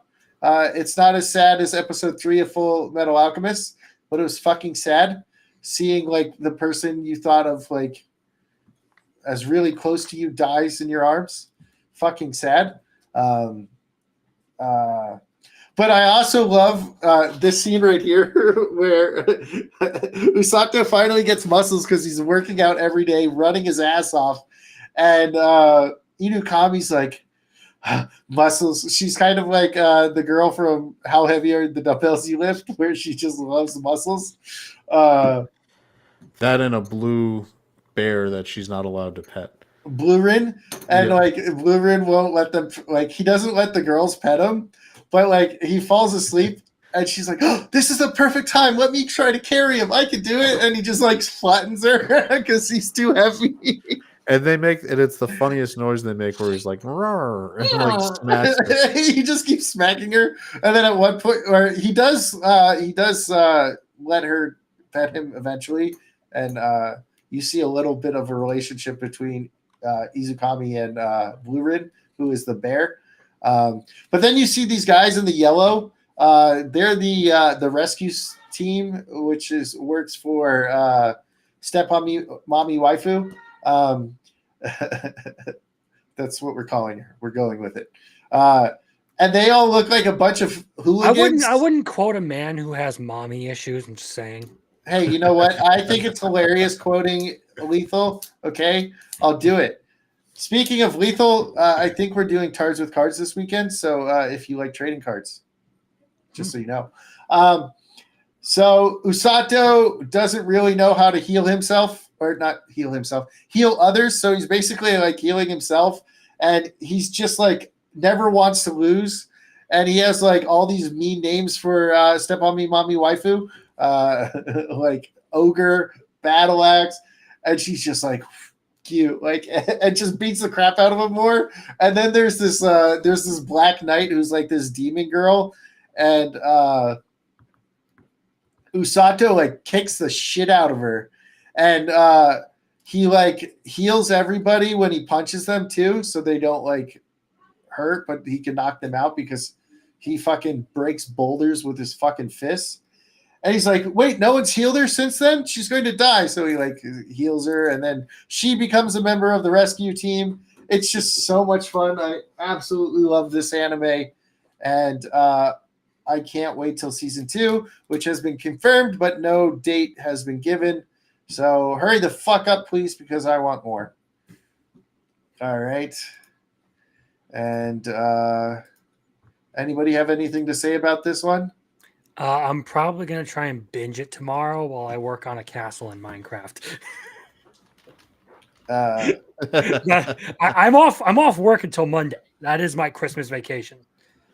There you go. Anything I for you? I enjoyed the heck out of the show. I love isekai. I do. I like when I like especially the healing magic as a offensive tool. It's because it's a fun take. I liked the way they did it with this one. I really enjoyed how ominous our lead our sensei was. Just like when they saw, as soon like you said, as soon as they saw he had green magic, they're like, don't tell her, don't tell her. And then she shows up and they're like, oh, and they give him that look, which is, we wanted to help you, son. We're sorry, but nobody here is going to say no to this woman. You're so fucked. you're out. So, and then it's just a photo of the Marine like picking up the frog from the puddle and just screams and it's captioned, "You've been drafted." And I did like the end where we get our where he basically frees the demon warrior, and now she's been turned into a recruit for the rescue team. And now the rescue team is making her do all this stuff, and she's like, this is torture. This is terrible. Just kill me. Just, if you were going to do this, you should have just killed me on the battlefield. Oh, it was it was great. It's a fun show. I do isekai is such a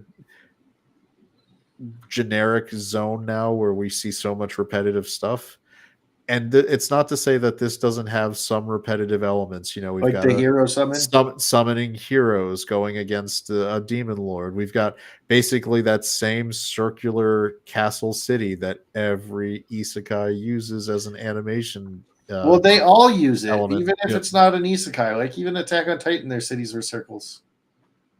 And I swear it's like the same animation, asset that is just getting passed around and then It's probably slightly copy and tweaked. paste. Yeah, we just slightly tweak it for ours, and we can move on. But Well, it's a fun show. I think you're gonna enjoy watching it. It's the kind of show, like, to me, this reminded me a lot of the Tamer. Was it a couple seasons back where it was the Beast Tamer who got kicked out of the Heroes Party, where it was just like, hey, we're twisting. That one was an isekai, but same deal, where we twist a power set to make it, that one that you think is a lame one to be overpowered. And when you do that unique kind of stuff and you've got memorable characters, I mean, the green hair, the eye patch, it's a great character design. Like, she's got an aggressive, like, she looks like she should be the villainess of a isekai show, like working for the Demon Lord, and she's your teacher. It's a great, like, character. Like, the character designs in this are really awesome. I love the way they do the uniforms, where you can see that it's almost inspired by medical coats, like, to show that their doctors are healers, but they make them very practical for combat scenarios when they're, for his and hers. So it's cool stuff like that. The whole healing crew, like the guys, the rapid response force, were funny. None of them have any healing magic. They're just committed. They just run really fast. They just run really fast. Throw stick bombs. Yeah, so it's a great fun isekai twist, and that's what isekai is. Something where you need that now. You need some kind of hook to just beyond, okay, he's reincarnated into a magic world and he's OP because he brought his cell phone, or because he's like, what's a fun actual hook? The idea that he's not supposed to even be the hero, and so he's an extra variable that is screwing up the Demon Lord's plans. And the way they train him, like, even in the training, he's not being trained to ever kill. He's being trained to rescue and save. Like, it's very Hacksaw Ridge. Like, he's a non-combatant for most of the time. So it's a fun trope. Like, he wasn't trained to be like an overpowered murder you guy like Arafuerta, where he's just like pulling out, like, rods from God and from orbit and like killing everything on a battlefield. Yeah, well, he also got all his powers from eating the monsters in that dungeon that he got sucked onto the floor 100 or whatever. And that's why I was like, oh, Remonster. And then the way everybody was explaining it, I was like, yeah, that sounds like Commonplace season 1. So I really did enjoy it, and I would recommend it if somebody likes isekai, or even just fantasy. It's got a fun fantasy element with that kind of stuff. So I liked it. It was on my list. Like I told you, I've got 15 that made my final cut to get to my 5 top, and it was one of the ones that made it. Yeah, that 15 that I originally sent you, those were the ones, like 9 of them were battling for spot 5. I could tell you that. So we got a number 2, one that definitely didn't make my list because even though you say it is the girl, it was still a dude and he was still talking about his ding dong, and I dropped it. So go ahead and tell us about this one, little Chad. I don't know, like, all right, the fact that I don't get you. This show, he's really got a hate boner for this show, dude. Good phrasing, Crimson. Good phrasing. I chose it intentionally. Yep. It's the ultimate hate boner triangle. What, you know what that quote's from? Yeah. So, like I just went over, I like things that give me a twist on my standard variety, like elements. I do enjoy fantasy anime in general. This one was a nice twist. It's not a reincarnation. It's not a isekai. It's a fully developed world where definitely people seemed like they were functioning in that. We've got our unique hero where he's completely bullied because, unlike everyone else where magic power is the only thing given respect, he is only gifted using the sword. Awesome. And so he gets and it's a weird thing in this world. For it. Fucking Black Clover stan. Yeah, whatever. Fucking Naruto ass wannabe. I don't like Naruto. Fuck off with that shit. Naruto is better than Black Clover. Yeah. And our lead is 100% a straight dude and not gay, like Biggles is implying. But he was checking out the dude's wiener. Just saying. He was like, no, I know he's a dude. I was checking out his wiener. Shut up! You're so far in the closet, you've come out in Narnia. Oh. Yeah, Checking out dude's wieners. like Marcel's saying in the chat, though, the animation on the fight and choreography of the fight scenes is top level. This thing is like when you get to the combat, they did not hold back on animating the combat for this one. I did like the fights. Like when I talk about, I there's a show like Failure Frame where everything about that was something I should have really liked because it's got the revenge element, the isekai. Like I dig a good revenge anime. I'm a sucker for it. But the animation was so shit, and the character designs and some of those elements were so bad. The fact that they were using CG for just like walking down a forest scenes, like with our leads, not even, you know, I feel like I'm Allen Iverson, not practice, not even like the horde of guys on horses for an army. I'm used to that. Fine, you're going to use like CG to replicate the soldiers in the army, but you don't have to cheap out to use the CG to animate our leads. And Failure Frame did it all the time to cheap out, and it pissed me off. And so that animation was so shit, it took a show that I would have really dug and kind of ruined it. Wisteria is the opposite. Like they put so much love, attention, and care into the animation of the fights. Even in a simple, like even when he was doing the barroom fight against the ice wizard kid, just something like that was like it went hard and it didn't need to. That was just the barroom fight to set up like the school tournament, episodes, and they still like went just a whole hog on animating that fight scene. So like even the fucking cups he was throwing, like the detail on like that, it was great. This show really put into it. And like I know that people are like, well, the story's not the greatest. I think there was enough intrigue to it. There was stuff that was subtle. There was more things going on. I'm not to get into too many spoilers, but I think there's definitely an element to the thing that Biggles is most concerned about being probably okay, because it's not going to be what it's you not think. A real wiener. Okay, that's the. To one of Biggles' points about it, when I watched this, the issue I had with it was it felt like 3 other anime that I had already watched. It My felt Hero, like Black Kaiju number Clover, 8. It felt like Black Clover, and it felt like Mashal. All those things. That was the big issue I had with it, and why I haven't really mentioned it. It is a good anime, like the fight scenes and stuff, and I do think the world has a little bit more than what has been let on, especially when they start talking about the host of heaven and all that kind of stuff. Like why there is the barrier on the sky, the existence of the Magia Vander. But it feels so duplicate. That was ultimately my issue. Is for all the good it does, it still felt like a duplicate of 3 other recent anime. Yeah.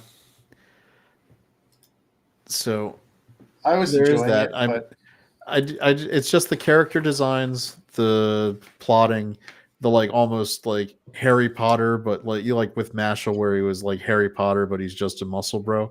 But this one was Harry Potter-ish, but he's like, what if Harry Potter was a badass swordsman and couldn't do any magic? Even though, like, if you watch the Harry Potter movies, he was never good with magic anyway.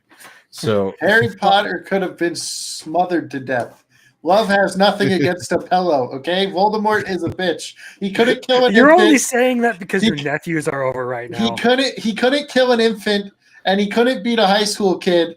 So he's. Are you saying that bitch. Voldemort should have taken out like a suppressed 22 and just taken care of business instead of using a wand? Dude, I would have fucked Voldemort up with a 9mm, dude. Muggle power. Let's go. Here's one positive thing I will say about Wistoria's main character, Will. I actually like the way he's written more than Asta, particularly because Will's actually not a fucking blundering idiot for the most part. Asta is completely retarded. There's no doubt about it. Will actually has like tactical knowledge of everything that he does, and that's what makes him an interesting fighter. I like that element of it. And The they fact do that the he work to understands what he's establish it. dealing with.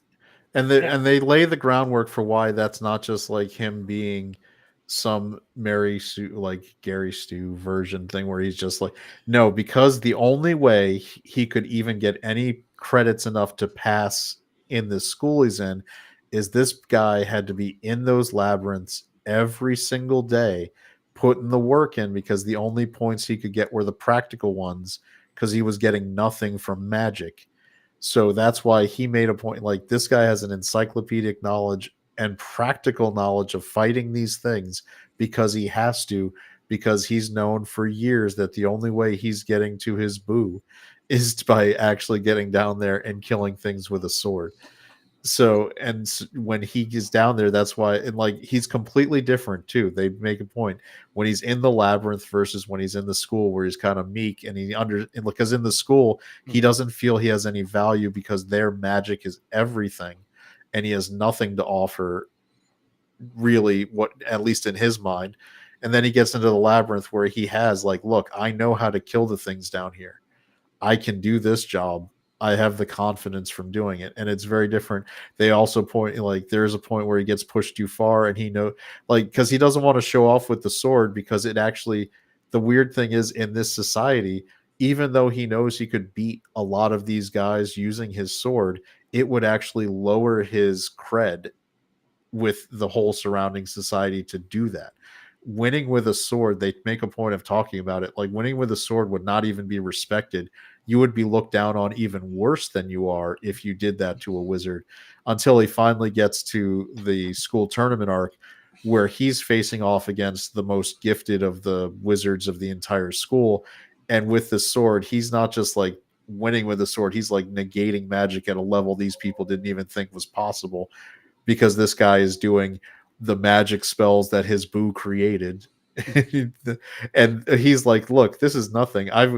She was chasing me down in kindergarten with these things. I had to be able to with beat more of them than you can with control. more of them than you can control. Like, you're only able to control 4, and it's barely. This girl's like doing everything. She got to the point where she could make, and this is Biggles, this was the foreshadowing, where she could make completely lifelike doubles of herself and control them completely. Foreshadowing, hint, hint. Yeah, I got it. But he still makes a point to be like, oh yeah, I definitely know he's a boy. I was checking out his back. You're so stuck on that one thing. Dude, That's supposed to basically be a deceptive hint. It was so uncomfortable. I stopped watching it right away, because he was like, and then they were rubbing up against each other in like the next scene, in the pot or in the tub, and I was like, okay, I'm out. I can't watch this. And I noped the fuck out. I feel like somebody's a little uncomfortable with their own stuff going on right there. Oh, thanks. Vampire heartthrob. Your vampire heartthrob. Fuck you guys. I hate all of you. All right, so we'll go to your number one now. So because both of you have this as your number one, we're going with this one. Dun dun dun dun dun dun dun dun dun.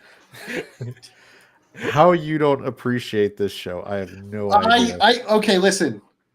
I like this show. It is awful. It is batshit crazy in all the right ways. This is favorites, okay? I don't really like this genre. So it's what genre is it though? Like horror and like romance going on right now. No, this is an but action, it's also comedy, horror, thriller, romance. Alien, like it's everything.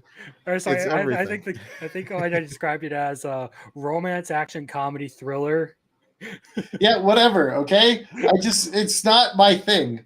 All right, and this dude, the dude with the pinkish red hair or whatever, I don't like him. He annoys me. Yeah, he's supposed to be like that. Yeah, but I don't like him, and that ruined it for me. See, he's supposed to come in and be annoying because you're rooting for the lead, which I don't want to root for him. You're not going to root. You don't want to root for Okaroot? No. You don't want to root for our lead? No. I never want to root for the lead. I usually root for the bad guys in shows. Well, okay, so Turbo Granny is your So weapon that of explains choice. why you wanted Aaron Yeager to kill everyone. Okay. Yes. Well, they all deserved it though, so I'm all for Aaron killing Everyone everyone. in that fucking universe deserved to die. They're all awful. Yeah, fucking exactly. people. So Aaron did nothing wrong. He was trying to end all of them. All right, He's so the hero of the story. all right, Anyway, so Don getting back to like Don doesn't fit into any neat genre, but it's this crazy thing when you're like, is Don a good, horror anime? Yes. Is Don a good romance anime? Yes. Is Don a good action anime? Yes. Is it meant to be any single one of those? No. It's like all of them at the same time. It's the fucking Schrodinger's cat of anime. It is all things at once. I've always described it as a romance anime wrapped in like the skin of a shonen battler. Because at the core of it all is that relationship between Momo and Okaru. And meanwhile, there are aliens and cryptids and ghosts coming after them at any given moment. And I mean, like you said, it's just batshit crazy in all the right ways. Like that chase scene with Taro at like episode 11, I believe, that was great. Like that whole thing with the music, like the voice acting and the subversion, the animation for it, all of it, just chef's kiss. It was fantastic. We're sleeping on the Silky backstory. That whole sequence was devastating, Sad. emotional, and animated so well. Like the sequence with the dancing, and I mean with the little with her daughter. I mean that whole part. This show is not just it is not just great as like batshit crazy comedy story. It is amazing in terms of the quality of the animation. We have the quality of the OP, which is just hilariously memeable and just gets in your head. It's everything, like we're checking all the boxes of this becoming like an all-time great anime. No, what I want to say is Dandadan episode 7. Here is that is my like the episode of anime of the year for me. And that's saying something because I mean we had episodes of like Freerin that I really liked and the Apothecary Diaries. I think the one that hit the best was Dandadan episode 7, with a close second being Subaru's speech out of ReZero season 3 year. And like I was really ready to say ReZero is like my anime of the year, and I honestly just have to give it to this. Like Don the Don was spectacular, but I've been a fan of the manga since before the anime was even announced. So I am current on the manga. I've been reading, and in fact, I even read the chapter that came out today. There's a lot of good shit that we're going to be getting into, and if you think Acro Silky is the only like tragic moment in this series, there's a whole lot more, especially if they do Space Globalists next season. Dun dun dun. Yeah, but I think the animation's really good in this. It's just I think it's batshit crazy, and I can't. Yeah, it's like I'm going to gobble your dog, right? Like it's Turbo Granny, and then his dick gets kidnapped and loses his testicles and their golden balls, and that's how the what's her name, the pink haired girl, Ira. That's how Ira gets her powers, is she found his testicles, and I'm like, what the fuck is going on? Well, that's what's crazy, man. That's why it's awesome. Because first she does that, and so because of that, it bleeds over, and she can start seeing the supernatural world. And it turns out that the Silky has been basically, stalking her since she was a small child. And then she eventually, and it works out very organically in the story, the Silky sacrifices itself to revive her. And when you see the backstory of the Silky, it's perfect. You understand completely why that happened, and it makes complete sense. And then she, just like he gets the Turbo Granny power up, she now has the Silky power up available to her, so that she can like also now battle against the alien, which is great because then we're talking about like where she's fighting the aliens now with it. And then we get the fucking Loch Ness monster. popping up in the middle. That was It's weird. no, I but didn't that's the understand point of what's it. going That is on. the point of it. Everything, but it all fits. It's so weird, but it's at the same time it all works. And it shouldn't work, but it does. Yeah. And that's why this show is so great, because it's taking all these disparate elements and they blend it in a way that actually works in the show perfectly. Like there's no element, like I know that maybe people who aren't fans of it will not, but if you like the show, you're not going to find anything where it's like, this doesn't seem to make sense to me. It works. It all seems to fit exactly with this show, with what they're going for. The chemistry between our leads is hilarious. Like whenever he accidentally says some of the lines from the actor that he is the namesake of, and she just loses her shit. And and then because of her psychic powers, you can see the physical representation of her losing it, with like losing the grip on alien things blowing up in the background. It's hilarious. I mean, what other show would you see a living anatomical like biology room doll running through the street to the was it the friggin' Hi-Yo Silver song from Lone Ranger? I As- was trying to remember I was like, I know the song. What is it? What is it called? yeah, and it's just like as he's like taking his shoes off so he can go turbo granny powers and run through the whole city while she's using her psychic hands, which are very ReZero-esque, by the way, for the unseen hand. But it's great. There is nothing because we're talking about shows that just were new for this year. There is nothing like this show the entire season of anime. Nothing like this that's airing contiguous to it that even comes to this genre, like fits what Dan to Dan is doing. From what I've heard people talk about it, and the biggest comparison I've seen made to it is it's very reminiscent of Kill la Kill, which, if you're not familiar with the story of Kill la Kill, it's basically like the anime that saved anime at that time. It pretty much revived interest in the entire medium. So, like, this capturing a lot of like the same notes, like the ridiculousness, the over the top of it, the like proper sort of like etchy elements at times, with like, the whole Loch Ness monster part of it. Exactly. I know Biggles doesn't like it. It's fine. You can have your own taste, because Biggles he's basically shocked by any anime that mentions the human male anatomy, and he will not be a fan of it. He's so insecure you can't mention the word ding dong around. Ding dong.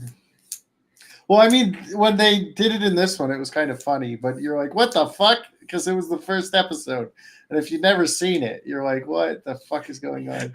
Turbo Granny's just like, basically like, I'm going to molest you. One of the things that initially hooked me on this series, like when I started reading the manga, was actually like the artwork for it. It's fantastic if you haven't like actually looked it up. Like when they start running from the crab monster, like that scene was so ridiculously well drawn, where it like breaks through the side of the mountain. I was like, all right, it doesn't matter how ridiculous this anime gets, I'm reading it, because it's just too great to not enjoy it. Yeah. All right. So that's why me and Crimson both agreed and had this one as number one for 2024. Well, the true number one of the year, and I will justify this because I've spent $12,000, or not $12,000, $1,200. Small fucking loan, huh? $1,200. My second mortgage has been spent on the merch. On the merch. Kaiju number 8. The merch which will be destroyed by your nephews post which I hid because these little fuckers will break my shit. So I absolutely love this fucking show. Why is it on the voice actors rather than well. Because you selected characters and staff up on the top rather than details. Whatever. All right. So this show is basically about Kafka, who made a deal with his friend when they were little after kaijus destroyed their apartment complex and killed her cat, that they were going to become the best captains in all of the Japanese kaiju defense force. So basically, they go in and he has to work, as he says in the dub, which isn't in the manga or in the sub. He has to work dookie duty, which is he's cutting the intestines. He's in the monster cleanup business. He goes and I'm caught up on the manga as well. I own all the English mangas that are available, and it is fucking amazing going forward. So get ready. Get ready. This is the same as Crimson, right? You almost dropped it because of Kafka?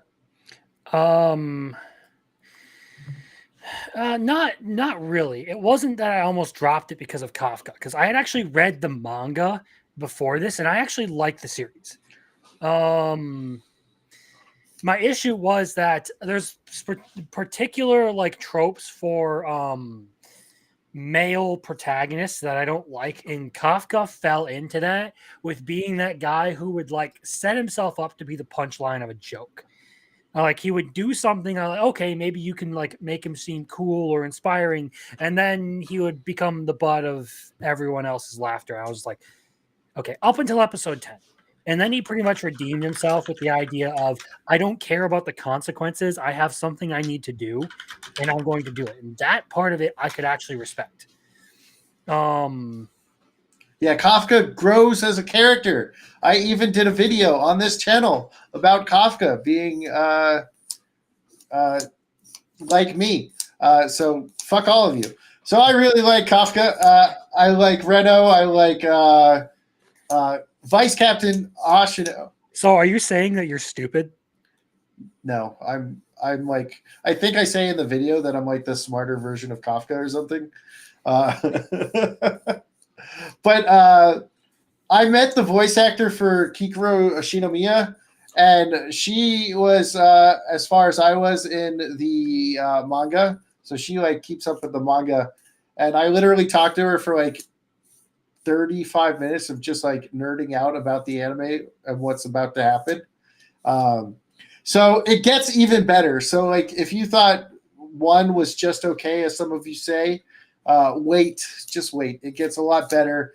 No, I actually do agree, because I've talked with you about where I am in the manga, and like as far as Kafka's development goes, he gets a whole lot better. But those first 10 episodes are personally, I would say, kind of rough to get through just because of Kafka himself. Everything else is cool, action, all the other characters and stuff. I just wish it spent less time making fun of its own main character and making him seem like he's supposed to be the butt of every joke, and actually giving him like small little victories and stuff to like build him up to like the really big one. He has no confidence because he failed the test like 7 times. So like his whole goal, he's just down on himself the whole time. So that's why he has to work his way up. And it's really because of Reno that helps him. No, I'm not saying that the manga is why it's better. But I do have all the manga. But I'm saying on these episodes, like episode 8 is when he fights the vice captain, when Kafka fights the vice captain. And at the end of 7, you see his eyes. And yeah, it hasn't peaked yet. See? But right now, I think it's fucking awesome, even as it is. That fight with the vice captain, it's when you actually get to see the fights animated, it's fucking awesome. It didn't have a bi-weekly. Oh, never mind. The anime got pushed back a little bit, or the manga did. But you can't say No, I'm not saying it based on what I think is coming. I'm basing it on what it is. I've watched this season 16 times Everyone already. bully Biggles, okay? 16 fucking times I've watched this anime.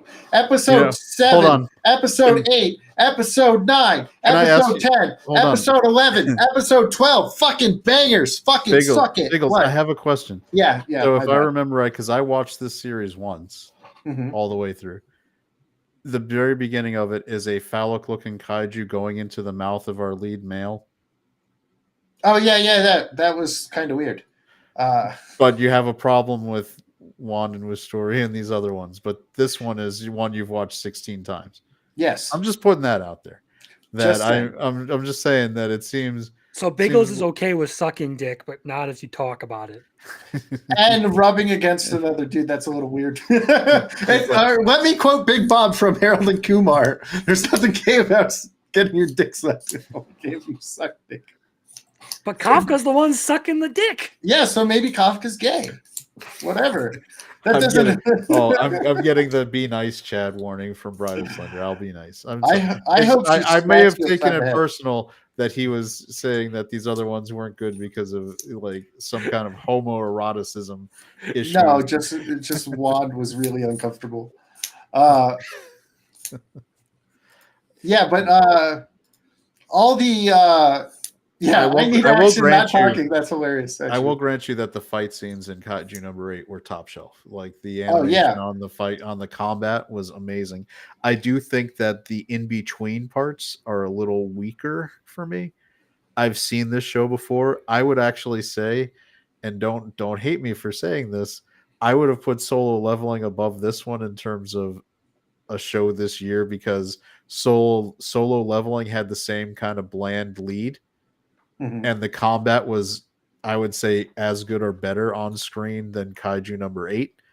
And I kind of just like the aesthetic of Solo Leveling personally, probably a little more than the Kaiju battles. I like the dungeon crawling battles and some of those elements with that system. But that's a personal preference problem for me. I'm not saying Kaiju number 8 isn't fine. I think another thing that I can detract from this is that outside of Kikaru, Reno, and Kafka, I wasn't really enthralled by and Hoshino. I wasn't really enthralled by a lot of these side characters who got attention in this series. Like the core cast is decent enough, but a lot of the side characters who are in and around them just feel so bland and unimportant to anything that's going on. And the story tries to like position them as like, oh, well, like these guys are really promising. They got all this stuff going from, but again, they like consistently get outshined by like everyone around them. And they just kind of fade into obscurity over the season. If Biggles is right and the manga is going to, step up and escalate, that's great. To me, this is the kind of show where it needed to be a little bit more like My Hero Academia, where the side characters had more backstory and like where you got to appreciate them more to build it. Because that, like we were talking about with our other shows, like, but we didn't really get that in the first 12 episodes of My Hero Academia, did we? No. To be entirely fair to the series, this is only the first 12 episodes. So I don't think it's fair to make that sort of judgment of it. It's been so long since I watched the first 12. Did we not get any of the Todoroki or? No, not really. When did the school tournament arc start? Season 2. Season 2 was school tournament and then the training camp. Isn't it weird because when you have an anime like My Hero where they've actually done seasons almost every year, it starts to all blend together as opposed to these other ones where like we got one season over the course of 6 years before the second season was greenlit. It's really easy to remember exactly what happened that first season. The first season of My Hero Academia is 12 episodes long. They didn't know if it was going to take or not, but it became an absolutely massive success because of that. I thought it was 20 something episodes. It was 2 cores. No, the first season was 12 episodes. And then the second season, I believe, picks up after those first 12 episodes with 24 from there on out. All right, so the second season is a 2 core full 24 episode season. Gotcha. And then we've got the movies. I mean, then My Hero also did a movie like every other Let year. me double check this. So I'm I feel like No, Kaiju. I just did. It's 12. All right, Yeah, so okay. Kaiju number 8 is something that I think it's so popular, and we've got people buying the merch at such quantities, Biggles, that it's probably going to be something where we get I'm sure the second season will be greenlit for a longer run, and they'll probably already have an OVA feature release planned. If They don't. have a movie that's like recapping the first one, and then they're doing one from what I think is called Kaiju number 8 Relax, which is more of like a comedy one where they're day off, and it's the Vice Captain Hashina, and that might actually be So we're getting a Slime Diary style secondary series. maybe no. There's 3 series. There's 3 series already for Kaiju number 8. There's Okay. B-side stories, which is like that's where you get all your backstories. Is that Okay. so? I will say to like put a little bit more credit to this. Like I said, the core cast is good enough for the series. Like I like a lot of those characters because we get a lot more time and focus on them, and they actually feel like they deserve to be there. And the fact that they did not abuse CGI for the giant monsters, they actually drew those in. Like mad respect for how little CGI they actually used in this series. And so Iharu, the pink haired dude, you're kind like you said you don't really like what's going on with him, right? But he pushes Reno to be better, so he is basically used in this first season as like a rival for Reno to get better. Um, and then you have Aoi and Izu something. I can never say his name. Uh, they're like the strong ones, and they're the rivalry trying to pass Kikuro. But it's like without going into like what's later to come, they're just like introducing you to them while there's the trainings going on.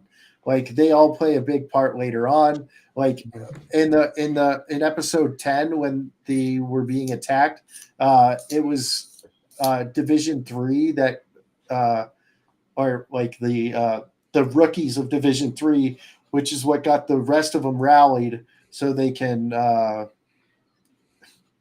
no, that's going to be 2025, Dan Black, right? That one comes out in 2025. But to like say something really quick here, like we made the comparison with like My Hero Academia and stuff because the ensemble cast and all this.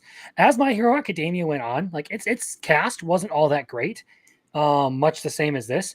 But as it went on and it gave us the backstories for like Todoroki, for Kirishima, those characters got so much better to the point where I actually liked the episodes that focused heavily on Kirishima the most because he's one of my favorite characters out of that. I feel like Kaiju number 8, from what I've seen, will get more and more like that. So we'll see it do better as time goes on. Yeah. Especially so you get like I think 5 chapters of Hashina's backstory. You get Iharu's backstory, which is the redhead. You get Shinomiya's backstory. Do you get Aoi's? No, but you get the guy that you're about to meet's backstory. So you get a whole bunch more people's backstories as the story goes on. So right now you're just getting your introductions to the people and what they mean to Kafka right now, and they all use their influence because Shinomiya's dad's the head of the whole thing. The dude I can never remember how to say his name right. The one whose dad makes the suits. He reached out to him. Aoi reached out to his generals from before he came in. So they all do something towards trying to get Kafka free. Yeah, I get that. But I still don't feel like that really serves as like a good metric for their character. Another thing I will say that My Hero Academia did do, which is the reason why I actually like its first season more than I like the first season of this, is that it didn't like go out of its way to try and like humiliate Deku over and over again, or at least it didn't feel like that. Like he actually got his big wins pretty regularly, like his moment of heroism in charging in to try and save Bakugo, like his whole little like training arc where he actually like without powers puts in the effort to like build up his body and all that, and then his big save against the giant robots in the entrance examination for UA. A lot of that stuff I felt like delivered a better like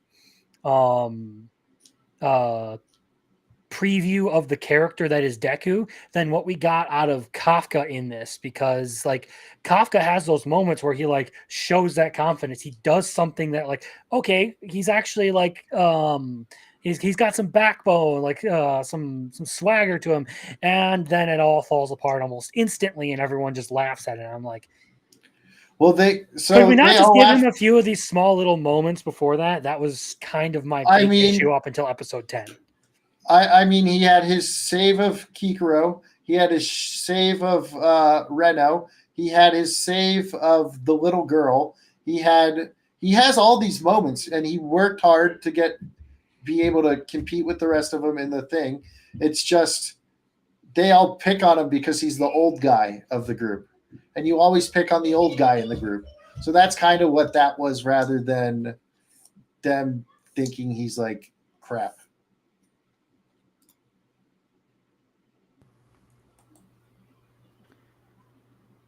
Yeah, I don't. I just I enjoyed it. It just wasn't my favorite. So, but that's why anime is great. You're gonna find stuff that hits your taste and just sticks with you. Every anime has someone who thinks, and this is where I'm gonna start quoting like 2.5D dimensional 2.5 dimensional seduction, because like the lesson when he goes off on the mangaka who is the father of one of his friends, right? Like, yeah, every manga and anime is going to have people who love it and find it to be the greatest thing that's ever been made. This top 5 list that we had represented Lil Chad's taste in anime, Crimson's taste in anime, and Biggles' taste in anime. And yours could be completely different, and it's going to be fine. Kaiju number 8 objectively has great animation and an aesthetic that is very unique and different, like with the human kaiju hybrids and things like that. And especially like the human-sized kaiju fighter is a newer, like is a nice variation on that whole spiel. And clearly it hit with Biggles more than it probably hit with Crimson and more than it hit with me. That doesn't mean it's not a great choice for number one for Biggles.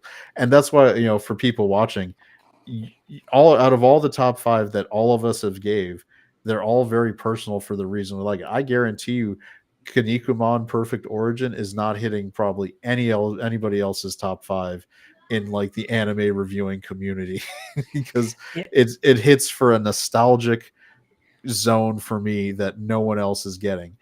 And what I don't want to, like, I see the arguments and it's fun to debate it, but I do want to take a second to kind of reinforce that one of my favorite things about anime is it's such a broad and sweeping, like, I guess what would be the right word, medium for like storytelling, that as a fan, and even if you don't think you're a fan of anime, there is an anime out there that will hook you and that will speak to you. And you should keep watching Biggles' channel as we continue to talk about anime so that you can find one that, if you don't think any of these do it, over time, there's going to be one where you're listening to us and maybe you're like, I'll give that one a try, and it'll just hook you. And then that's like your gateway drug to anime proper. Like, it only takes one that you fall in love with to like all of a sudden fall down the rabbit hole of anime. And it's something that I think everyone is usually, I shouldn't say everyone, most people are better for doing that, because anime has such rich storytelling. There's 20, 30, 40 years of it backlogged that you can go and watch. Like, I find myself not watching a lot of new television programs because I just prefer going back and watching anime. And streaming services wise, I turn on my Roku and I'm pretty much going to High Dive, Crunchyroll, or Hulu to just see where my anime's at. And if it's not on any of those 3, I may use other services to locate anime that I will watch as well. So Yeah. it's a great thing. I think I just what I want to say is that everybody is gonna, and I think most of the people in the chat here are probably anime fans and would agree on it. So Yeah. When it comes to anime and stuff, I try to keep like my judgments of things in I try to make my judgments with this kept in mind, that all of it is going to be based on my own tastes and preferences. That's why I very rarely will say I think an anime is bad. I will usually resort to it's not for me, and here's why. These are my preferences. If I find certain logical issues with it or certain things that I think it could have done better, I'll point those things out. But the like has been evidenced with like the fact that I have things that I really like and that I will defend, like ReZero or Mushoku Tensei. Other which is people right aren't and too. proper. Other people aren't too terribly happy with them. Like I had a whole conversation today with a writer I know who is not a huge fan of the current state of isekai, and he complains that ReZero and Mushoku Tensei are largely boring because there's not enough action in them, and that's a preference thing. I try to keep that in mind. So I'm not trying to like bully. Did he watch the first part? Did he watch the 6 episodes of season 3? I don't know. I don't even think he's Because watched. I don't even think he's watched Mushoku Tensei. He just heard about it and decided he didn't oh, like it. I was talking about Judging by ReZero, my like conver. yeah, because Oh, ReZero, like you definitely this new season can't be making the argument about not a lot of action. That thing was yeah. like awesome. I get that as far as like not liking the protagonist. Like I said, everyone has their tastes, and it's one of the things that like I generally try not to like make it a huge sticking point, and I'm not trying to bully Biggles by like having this whole conversation about like whether Kaiju number 8 or not is good. I do think it's a good anime worth watching. It's fun. I Yeah. enjoyed it. I just have Mm. my own certain problems because of the things I like to watch, the things I like to read, and generally the way I like to write fiction. Which is like the point I was making. Every Yeah. anime has legitimate fans who love it. There's no anime that is bad except for Demon Lord Retry. Hey, speaking No. of Demon Lord Retry, Rent a Girlfriend, Tokyo Revengers. All three of those objectively bad anime. okay, Tokyo Girl, not Tokyo, Rent a Girlfriend. I was almost combined them. Tokyo Girlfriend, Rent a Girlfriend. The only all right. So I like romance anime, so I gave it a try. I can't wait 18 seasons for something to happen. That show is so ridiculous. I appreciate the fact that like we have actual shows moving forward with progress. I like, it was a silly just fantasy anime where it was like fired from the demon's army in my like 30s or 40s, and I really just love the fact that within 8 episodes of the anime he was actually married and was having a kid with the girl. I was like, oh, how refreshing. Which He one was was this act again? The um Farming um Life in Another World? no, it was like Oh. fired from the demon lord's army. I retired in my 30s or something like that. Oh, okay. Yeah, because there are a couple of those fantasy ones. Yeah. Yeah, that stuff is good. Or the other one which was like banished from the heroes party. I live like where he goes and opens his own little shop, and his sister was the hero, and then he ends up getting engaged and actually living with, and clearly through the anime implied getting it on with his girlfriend slash fiance. Which is like I don't like a show to be perpetually stuck in not doing anything. And Rent a Girlfriend is in that. We're in the 3rd or 4th season of them just not doing any forward progress. It's frustrating. It's a tease, and I think it's going to end up costing the show. But I say that, but the manga has been ongoing. I don't even know what volume it's at, so it's clearly still got people hooked. So I don't know. Maybe I don't know. So since we were talking about ones we dislike, do you guys have an anime that you would rank near the bottom of like this year? Like you didn't really like it when you watched it? Because for me, it's going to be Grieving Souls after it fucking failed to end, and after it started changing who the main people Let were. me look through everything I've watched this year and see if there's something that I thought was absolutely horrendous. The problem is I stop, like, if the show is that bad, I just don't watch it. So Same. Like I'll let's give it a couple see. episodes and then drop it. I'm looking through the list of stuff released in 2024. So like I had trouble like finishing Grieving Souls for me. It sucked. Like watching the last 2 episodes isn't even fucking worth it. It's like there's one line that's good, and then see, Bride of Slender is with me on that one too. I have mine. I remember now. All right, what is it? It is called Tales of Wedding Rings. Oh, Tales of Wedding Rings. Tales Biggles of is gonna have a Wedding problem because there's etchy boobies and all that kind of stuff in it. I'm not afraid of boobies. It basically, it's- it is effectively like Lord of the Rings, but horny. That is what it is. Horny Lord of the Rings? What? Yes. I mean, Like literally, a Lord of the, terribly he has to. porn So parody of Lord of the he's Rings. he's a human who grew up with what is the princess of another world, and so he ends up getting sucked back into that world when she goes back. And in this world, to defend against the coming demon lord, the chosen hero has to wed the 5 princesses to get the 5 rings and access to the powers they have. And so the first is his childhood friend. One is, of course, a cat girl. One's a dragon girl. One's an elf girl. What is the other trope? There's one more. Is one a dwarf? Yes, actually, yes. One is a dwarf girl. So those are the 5 girls he has to hook up with, and of course, they all fit a specific anime type of girl.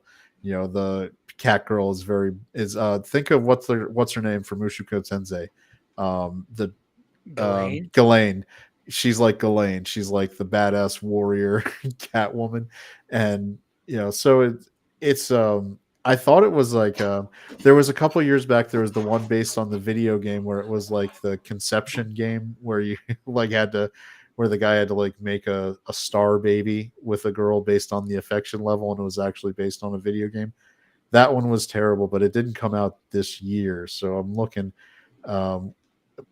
Plus, because I feel like there was one that was worse, but Wedding Rings is up there for just not having a lot of good going on. I'm trying to think.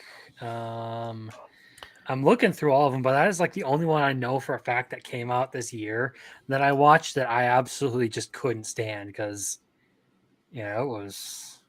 Ugh. I mean, I could say pseudo harem to piss Biggles off, but I don't actually hate pseudo. I don't actually hate pseudo harem that much. I just think it's like it's like a 5 out of 10 if you ask me. Tales of Wedding Rings is like a 2 out of 10. There you go. I'm just I feel like I didn't watch that VTuber one because it looked so bad, but it was funny. Like I enjoyed it, but it is nothing special. It's a novelty anime. Metallic Rouge is another one that I would put up there. Okay, good stuff to never watch. Yes, Trillion. All right, this was going to be an unpopular opinion. Trillion game I had no like. I tried it. The animation I didn't like at all. The story didn't grab me. But I know that there's a lot of people who love Trillion game. I enjoy it. I don't think it's like the greatest thing to come out this season. It's the animation just killed it for me. Like I think I might have been able to tolerate it better if the animation wasn't. I guess that's the difference is I'm watching it dubbed while I'm playing video games. So like I'm not even looking at the animation most of the time. I'm just listening to the story. All right. Someone did not like one of your top 5. Look, like I said, everyone has their own tastes. They're welcome to it. I mean, Marcel was here. He and I almost never agree on anything. I agree with Crimson only when he agrees with me. Yes, his floor is made out of floor. Yes, I agree then. Oh, by the way, so I do want to say, like, these are just as we're kind of wrapping up. We established that we weren't going to talk about like continuing shows, but in 2024 we got some great Shangri-La Kingdom Frontier, season 5, Dungeons and Dangers of My Heart season 2, Kingdom Mushoku season 5. Yeah, Mushoku Tensei season 2, ReZero season 3, which is ongoing and will be coming back, and Konosuba. and Konosuba season 3. Those are like, I would have those shows probably would have been making my list, if we were just doing animes that aired. But I My think it's Hero more season fair 7. because some of these shows are just all-time classics already. So I don't think it doesn't give due to the new shows that came out to just. But I mean, what is competing with Konosuba with the Darkness marriage arc? There's no comedy show that can play on that level. Like there are very few things that have made me laugh as hard as Konosuba has, and one of them is Love is War. Yeah, Love is War, which we got Biggles on, which is great.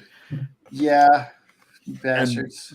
But honestly, the Konosuba, like this season, when Aqua gives him the party tricks power up, which allows him to do the voice mimicry while he's in the room with Darkness, and he's telling the guards, "I'm doing my naughty things now. You can't come in." And she's just like, "Stop it! You're embarrassing me." And he's like, "You know how I don't like to be interrupted when I'm doing these things." Oh. And she's like hurting him, and he's like screaming out in pain and all that, and they just take it as part of the act. And it's coming out in her voice too, because and then the outside the guards are like, "Well, the mistress. We should probably back off and like walk away. We don't want to be a part of this." Or when he switches places with the princess, and he's like, "I'm going to live." And then he's such a terrible. "Hey, Darkness, I order you to take a bath with me." It's like, he's not called Cause of Trash for a or he's not called Cause of Trash. That is one of the most like refreshing things about Konosuba is the fact that Kazuma is such a fucking piece of trash. I love and how everyone hates him. No, but I love how he just unapologetically declares, "I believe in the equality of women, so I shall beat you." Literally equal rights, equal fights. Like, yeah. And then, I'm not afraid to throw down in a couple of ladies. Or like when the party's like, "No, Cosmo, you need to do that." "No, I believe in the equality of women. You do it." Like,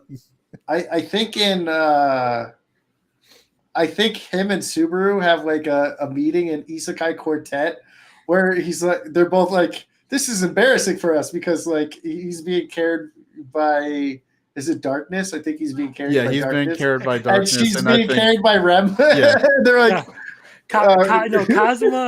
Kazuma is like, this is like the most efficient way to do it, and Darkness is like ashamed of him, and Subaru is being carried by Rem, and he's totally embarrassed about it, and they're just sitting there looking at each other as they're running. And then later when they meet on the roof and like they're talking about how awful their life is, and I mean Subaru's life is easily way more awful than Kazuma's, and he's like talking about only the parts that he's able to because of Satella.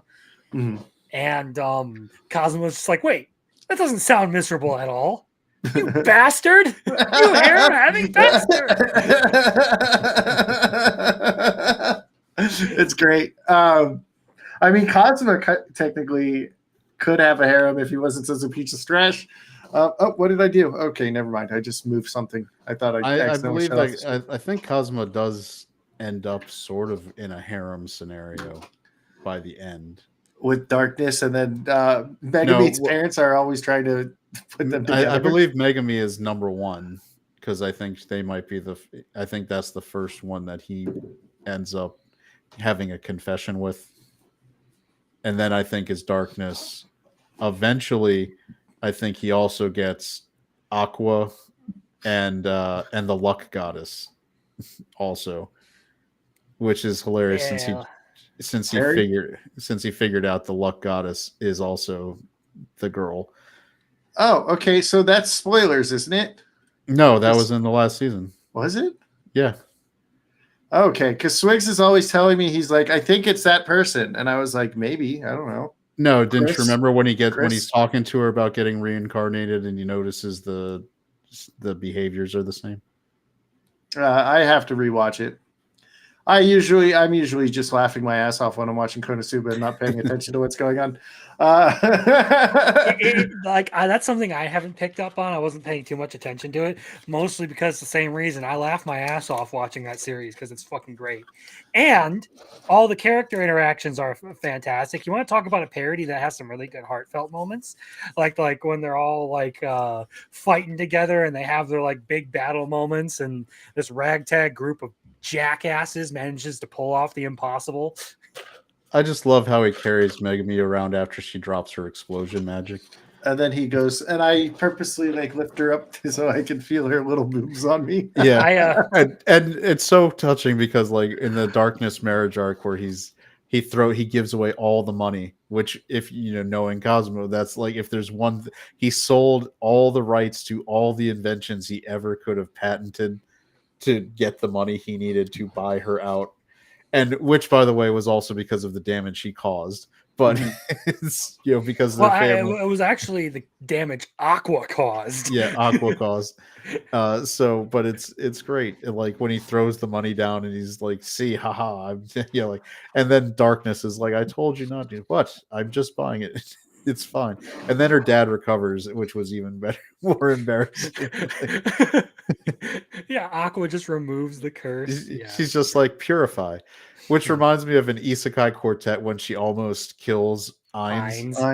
When she's the whole crew. She almost kills the whole crew. Like because she's just like, what is it like? Purify undead or something? And he's like, it's such a and he's like such a simple spell. Oh my god, it hurts. He's like, what is this? And she's like, I'm a goddess. He's like, I need to like. He's pretending that did nothing. If she does it again, I'll die. Well, that Cosmo just comes by and whacks her over the head. Slender, she didn't almost kill Ainz. And Aqua's the reason why Tanya actually believes in God now. She's like, I'm in a world where there's actual goddess. Like, what?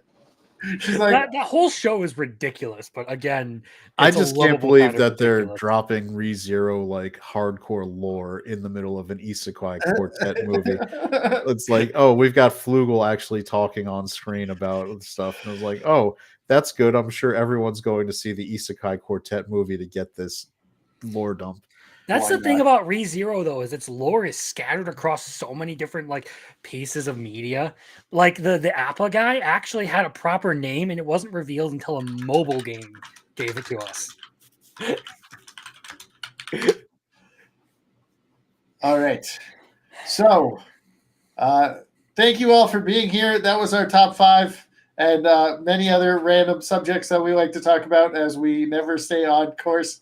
And we always we covered all the top 5. It was good. Yes, we did cover our top 5 favorites animes of 2024 that are not continuums and that are brand new. And then we ended up talking about stuff that was continuums. And yes, we did everything that we had to do. So thank you all for being here. I am so close to being monetized. So if you want, go ahead and rewatch the stream from the beginning or check out any of my videos. Thanks, Sporking, who is no longer here. He got beat by his wife and kids for being on here for 5 minutes. And thanks, Crimson and Little Chad. And I think we'll see you guys next Monday. So goodbye.